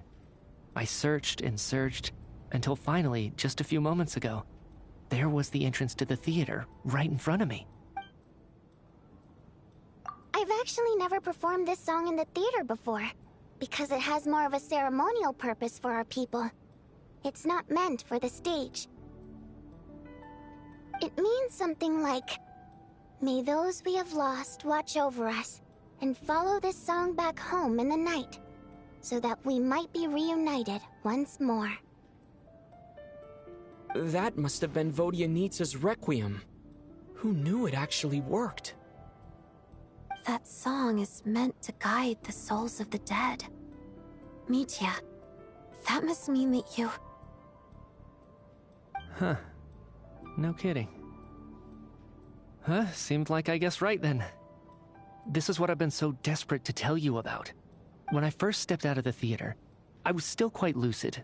My memory of it is still pretty intact. I remember the outside world being completely different than what I'd expected. It was like this was a world where only the snowstorm existed. There wasn't a trace of any humans or buildings ever having been there. I don't know how else to describe it, except to say that it just didn't seem like the real world. And as for the Requiem, if I was guided here by Vodyanitsa's song, it can only mean that I must already be dead. And this is my soul, not my body. But I didn't experience a clear moment of death while I was out there. Nor do I feel any different now than before I walked into the snowstorm. You don't seem any different to me either. In fact, this is something I've been wondering about for a while now. If souls aren't physical, shouldn't they lack tangible form?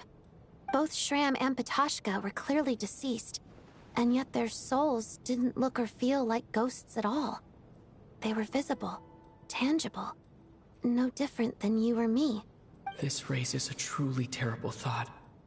Is that really what Mitya is suggesting?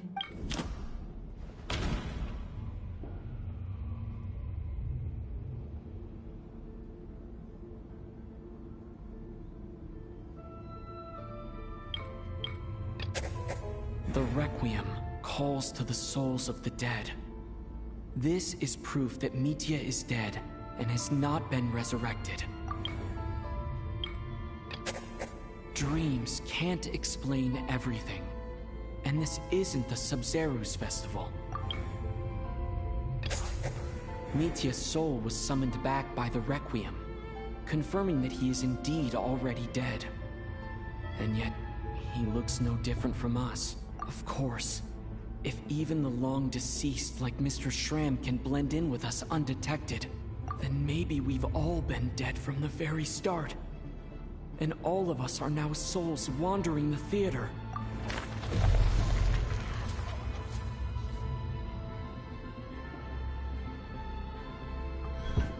Yes. I think that this is probably the afterlife. What did you say? You heard me. We died in the theater. All of us did. But due to an obstruction in the theater's ley lines, our souls are trapped here, while an endless, infinite snowstorm rages outside. It's ironic, really. All that time, we were working so hard to figure out who the deceased among us were, when the truth was, we were all deceased. The only difference being some of us died more recently than others. Do you remember that note, "Death is near"? Seems like we misunderstood what it meant after all. Death was nearer than we wanted to think all along. The note simply meant that all of us were already dead. So all our attempts to survive, Our search for the deceased. It was all for nothing? Hard to say. At the very least, we hope 2 lost souls find clarity and go to where they belong. The presence of those 2 is probably what caused our souls to be drawn in by the ley lines. In which case, the deaths we've awoken to over the past few days were just souls returning to the ley lines for good. If what you're saying is true, doesn't that make us the lost souls now? Huh, no wonder. This afternoon, when I was moving Vodyanitsa's body, I noticed that the other bodies in the room hadn't decayed one bit after all these days.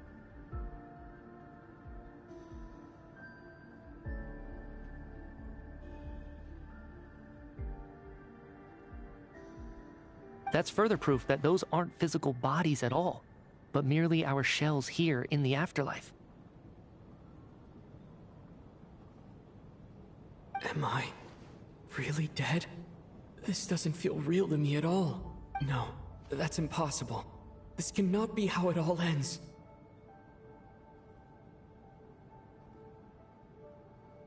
I still find it hard to believe that all of us are dead. How exactly did we die in the real world? None of us have any memories of dying, right? Not even knowing how we died is preposterous. Good grief! Surely there has to be some reason. Exactly. It's hard to rest in peace when you don't even know how you died. It gave me lots to think about as I strode out into the snowstorm.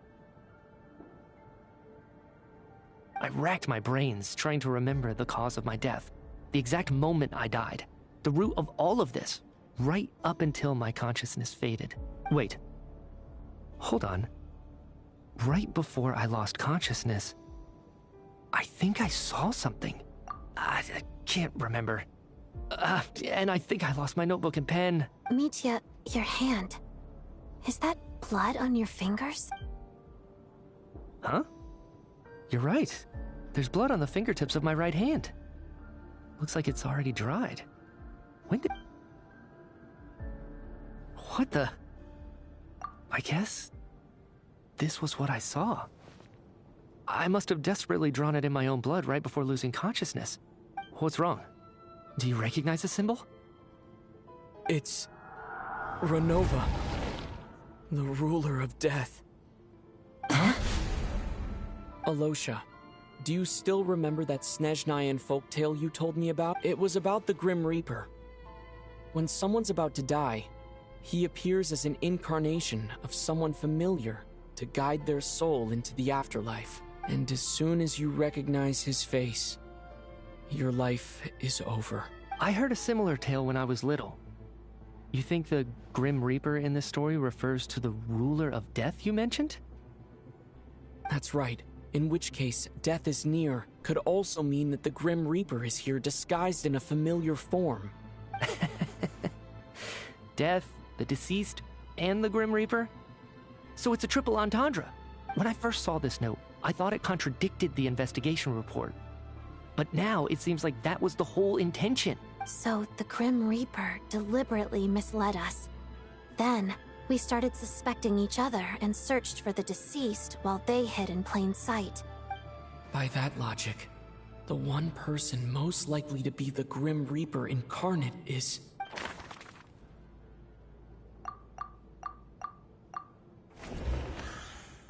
Identifying the Grim Reaper is a major decision to...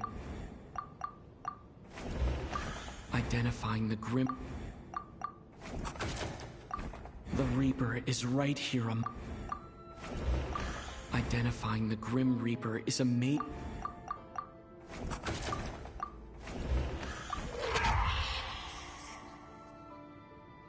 doubt about it. It's Alosha. Looking back at how everyone has acted over the past few days, Alosha is most likely the Grim Reaper lurking among us.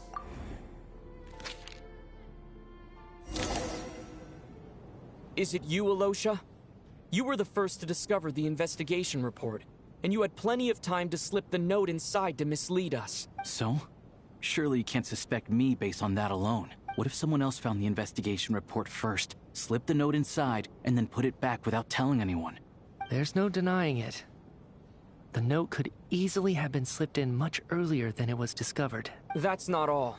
I've also noticed that although on the surface, Valeri, Mitya, and sometimes I were the ones taking charge of the situation, looking back now, even though you didn't say much, you were always subtly guiding everyone from the sidelines. What do you mean? You were the one who emphasized how dangerous it was outside and insisted we all stay here. It was also you who suggested that we all sleep in the same place. And earlier today, you tried to convince Patashka to stay. I don't understand why, but it was out of character. So, you didn't understand my intentions, and now you're assuming the worst. Seems pretty unreasonable if you ask me. He still won't admit it. Fine. Let's see how he responds to the most damning evidence of all. The biggest question I have right now is, if the Grim Reaper is impersonating Alosha, then where's the real Alosha? When did they switch?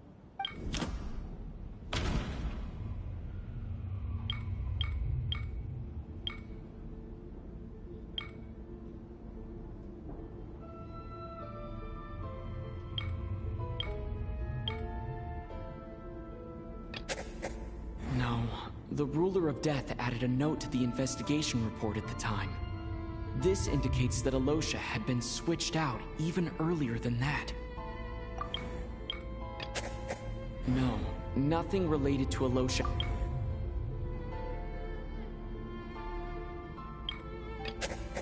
No, the rule... That's right. This was the moment, right at the start. Before any victims had even emerged, Alosha was switched with the Ruler of Death while everyone's guard was still down.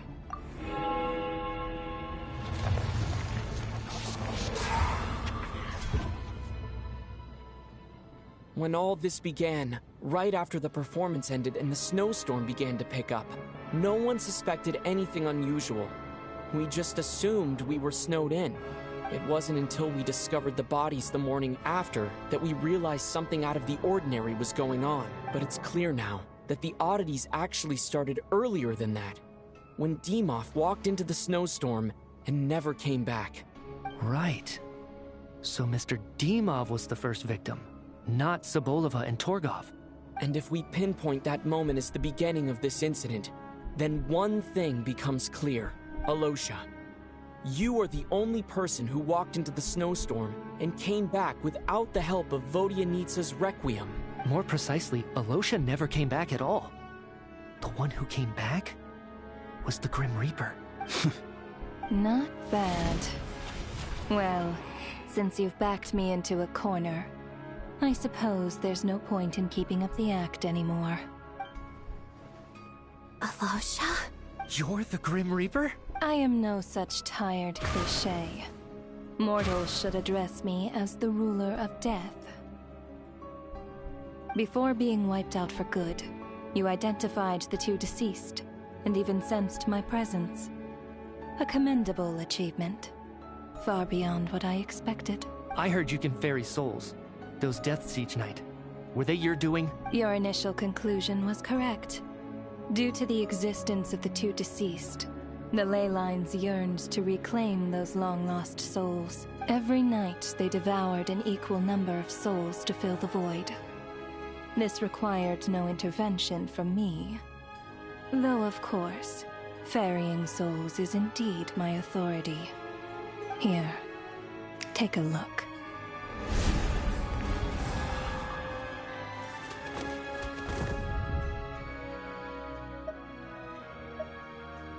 What are you doing? That takes care of today's two. Don't get so worked up. You are already dead, and your souls must return to the ley lines. I know we're already dead. You murdered us, didn't you? Murdered? No. Murder is when mortals usurp my authority. Death is my jurisdiction. If I require someone to die, I need not resort to such laborious methods as murder. You simply met the criteria to trigger my curse of death. I know about the curse of immortality. So there's another death-related curse too? You cursed us? When? And why would you do such a thing? So often, humans pray to me, begging to know when their death will come and what form it will take. But few people ask why.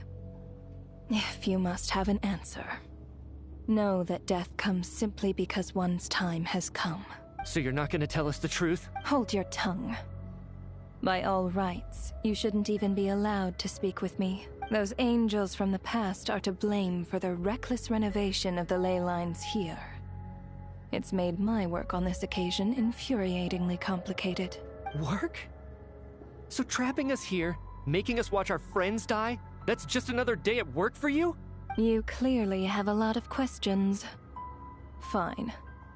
As a reward for your remarkable accomplishments over the past few days, I shall answer a few of your inquiries, provided they aren't too unreasonable.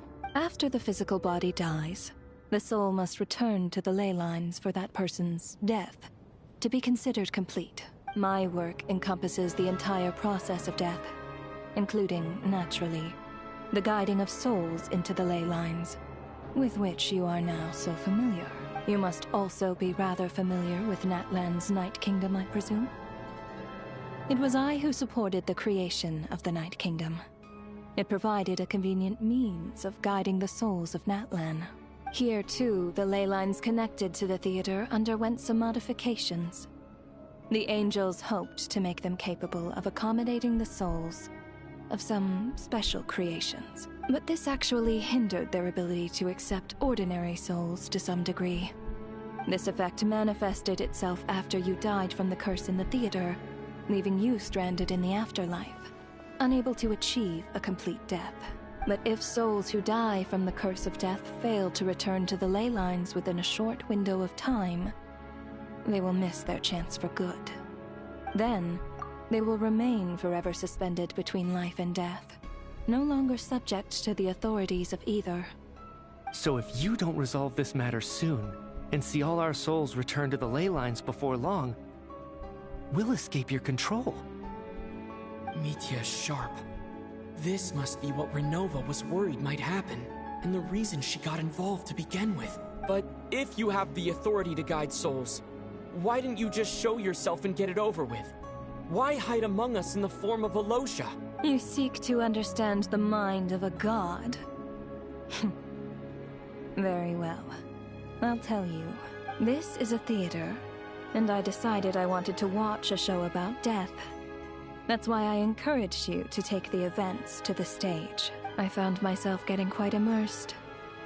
I suppose the entertainment you provided makes up for all the trouble you've caused me by being so defiant in the face of death. There. Are you happy with my answer? Can't say I am. Really? But it fits the stereotypes you humans have about gods. Just moments ago, you were complaining about how infuriatingly complicated your work here has been. Work is work, I get it. There are times when it's a huge pain, but you just have to get it done, right? That's a rather unique perspective for a human. You are in fact correct. There is a pain point in this case. Due to the obstruction in the theater's ley lines, there is a hard limit on the number of souls they can receive each day, making it impossible for me to ferry all your souls at once. Revealing my identity too soon would inevitably have led to futile resistance, and there was a risk that any souls who chose to run would disappear. Then there was the issue of the 2 lost souls you called the deceased. The way you resolved that quandary was all part of my design. That's what I don't understand. If all of us were souls of the dead, what made their presence among us special? For centuries, they have refused to return to the ley lines, exploiting the issues created by the angel civilization to resist being drawn in. Centuries of obsession accumulated during this process. You may think of this obsession as the resentment of the dead, and in this quantity, it was a bomb that could have detonated at any moment. It reached the point where I could not afford to leave it unchecked. But the only way to fix it was to help them acknowledge their own deaths, make peace with their regrets. and willingly walk into the snowstorm. Only then, with my guidance, could they finally return to the ley lines. Otherwise, you would not like to know what the consequences would have been. I vaguely remember seeing Batashka, but in the most terrifying form. Was that in a dream? Is that what would have become of her if she hadn't returned to the ley lines? I see your dreams brought you many revelations. So you see, death in fact grants wisdom to mortals. Souls connect to all things in the world and see the chain of cause and effect between them. It's nothing unusual. Anyway, giving psychological counseling to lost souls is not my strong suit. That is more of an angel's role. It was something I could not resolve directly using my authority, so I decided it was easier to leave the bomb defusal to you. Their presence caused the souls of other members of your party to return to the ley lines each night. From where I stand, that was killing two birds with one stone. As both issues slowly resolved one another without me having to lift a finger, all I had to do was stay close by and keep the situation under control. And, of course, while I was at it, I thoroughly enjoyed watching this drama, dealing with death from a mortal perspective, play out on the stage. Sounds like you had it all figured out, Grim Reaper. I just did the math. You said there's a hard limit to the number of souls the ley lines here can receive each day. It's 2, isn't it? That much is obvious, even to a fool. It's time to review this whole affair. If the ley lines can only take in 2 people per day, I need to go over the deaths from these past few days again.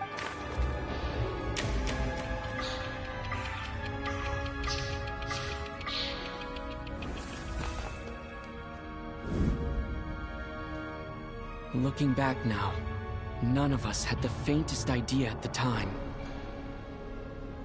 From the moment that staff member named Demoff walked into the snowstorm, the incident had already begun.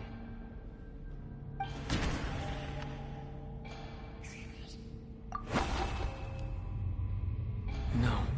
Let me go over this again.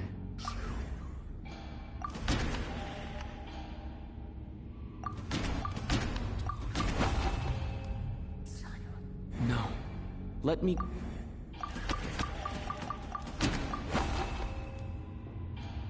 No. No. Let me go over this again. No. Let me go over this.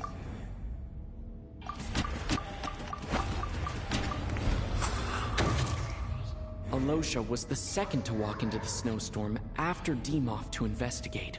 During this process, the ruler of death assumed his identity, making him one of the victims.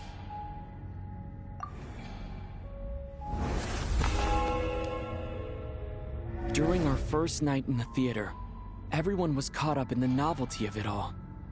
No one could have expected there would be victims the very next morning. Despite all the confusion, and with the help of hindsight, we finally began to realize that something was amiss with the snowstorm.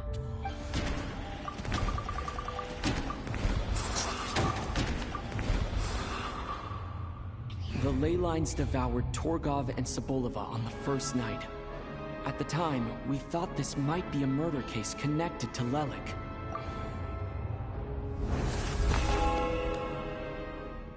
Odette and I spoke a lot that night. 3 people were on watch, but in the morning, we discovered that someone had fallen victim all the same.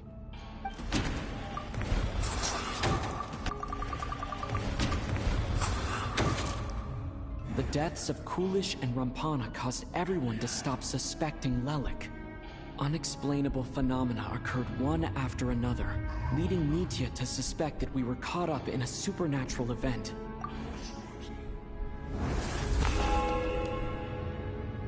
Later, we discovered that there seemed to be an extra person among us, and subsequently discovered the existence of the deceased.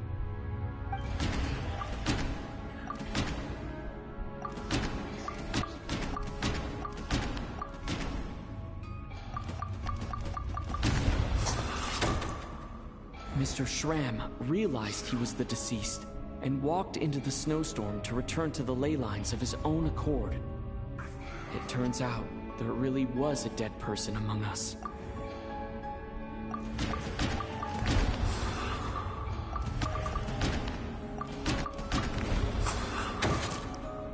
He thought it was all over, but Mr. Valeri's death was a rude awakening for everyone. The ley lines consumed him during the night regardless. A lot happened today. Mr. Valeri's death led us to discover the connection between the number of deceased and the number of victims.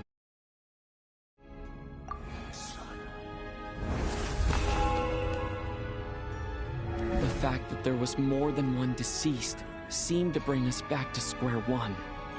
Odette revealed some information she had been keeping to herself.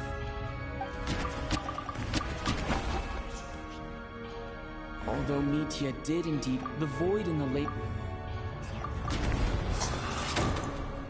Vodyanitsa was swallowed by the ley lines in her sleep, but the requiem she sang before falling asleep was quite a game changer.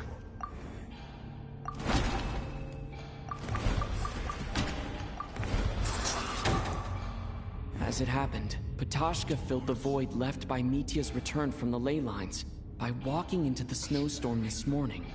The girl I thought was child sister Tonya turned out to be another of the theater's deceased. Come to think of it, Patashka was about to walk into the snowstorm at that time, and Renova, unaware that Mitya would return, was concerned that her soul would overflow from the ley lines. That's why she used Alosha's voice to try and persuade her to stay behind. Looking back, I suppose that was an early slip-up on her part.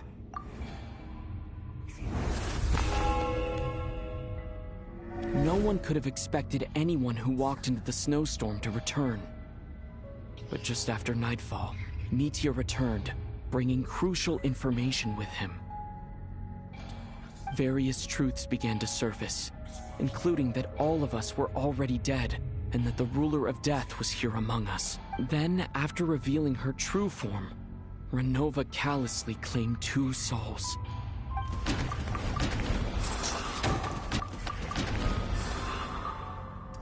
In fact, everyone was already dead by the time we took the photo. And in the days since, we've experienced many more partings in the afterlife. Now, only Mitya and I remain. And the true culprit behind everything still stands before us. In Mitya's eyes, I see the same anger and frustration that I feel. That covers everything.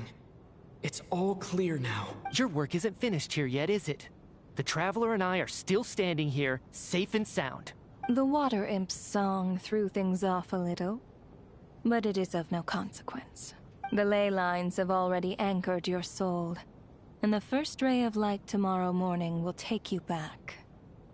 I, meanwhile, need to review my attitude towards the Water Imp race. So the reunion in the night that Vodyanitsa mentioned, I suppose that was never meant to be a permanent reunion. That just leaves you, Traveler. My power only allows me to temporarily separate your soul from your body.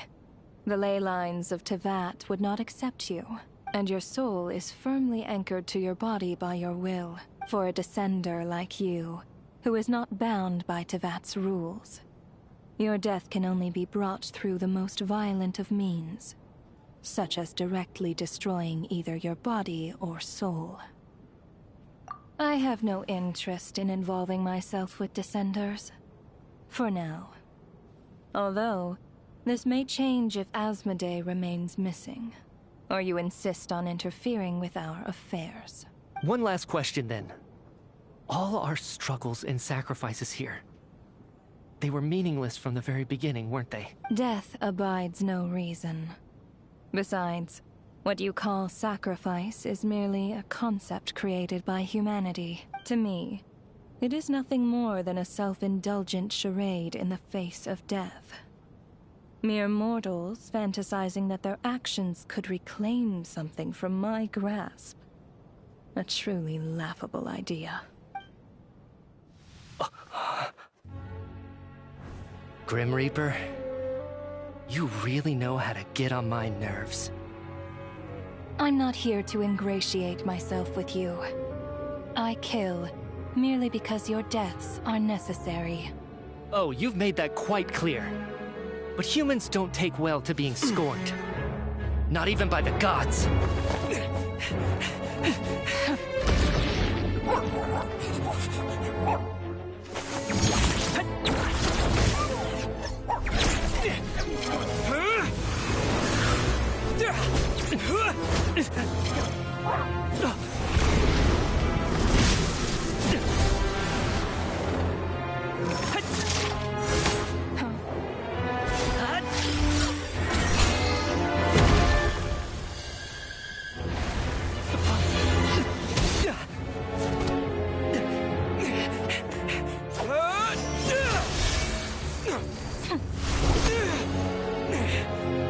This is futile.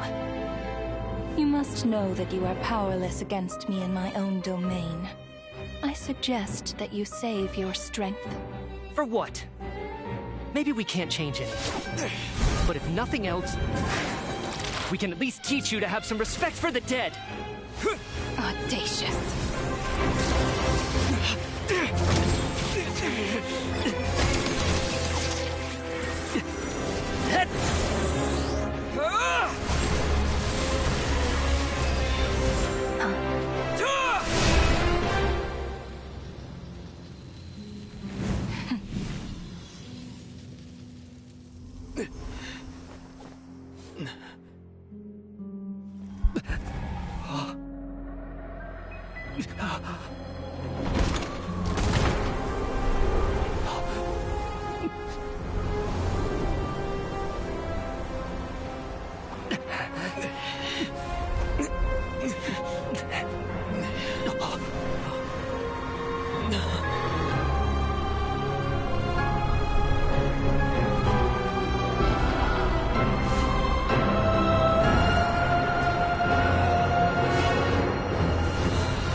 How are you holding up, Odette? What happened to me? How much do you remember? What do you mean? Is the performance over? I can't seem to recall what happened. Has Odette already forgotten?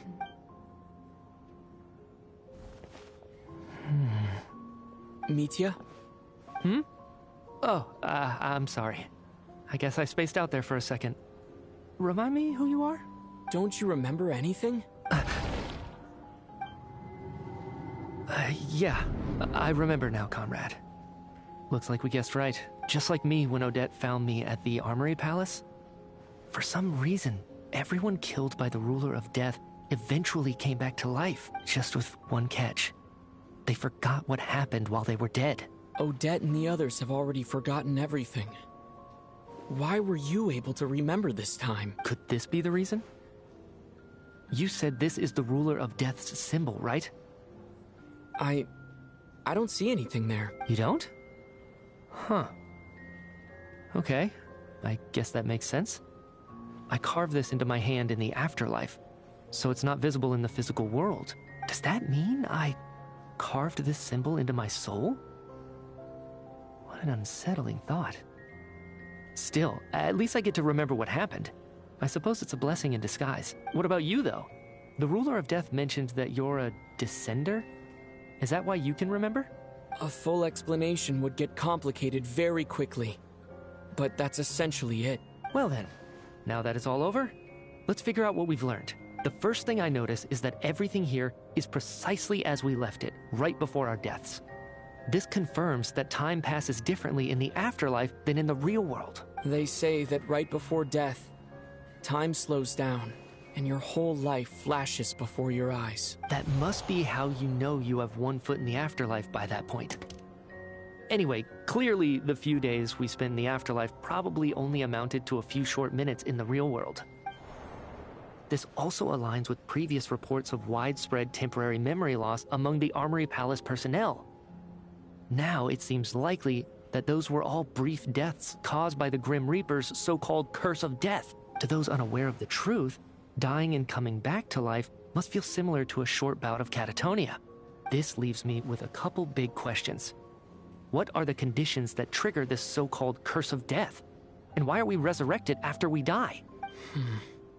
If nothing else, I think it shows that killing us wasn't her ultimate goal.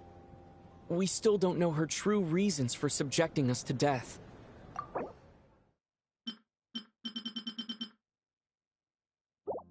Right. This time only got complicated because of the situation with the theater's ley lines. That's why she had to approach it differently. If the previous incidents of amnesia among the researchers are anything to go by, killing us is usually a pretty routine matter.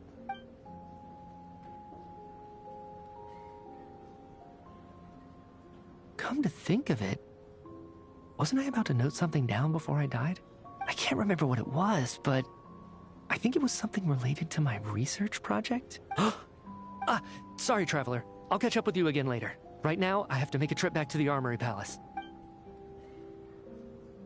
Sir, if I may, no one of your description has ever shown up in my investigations into Mr. Mitia's friends, yet you two seem very familiar with each other. Could you perhaps tell me where he was in such a rush to get to?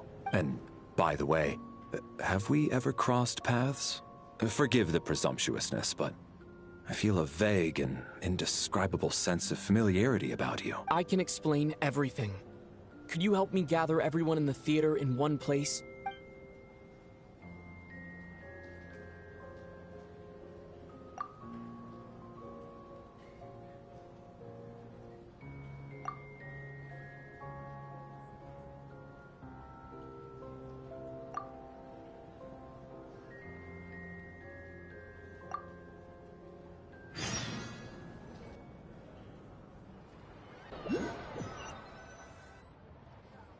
So, Chuganov really is going to shut down the factory.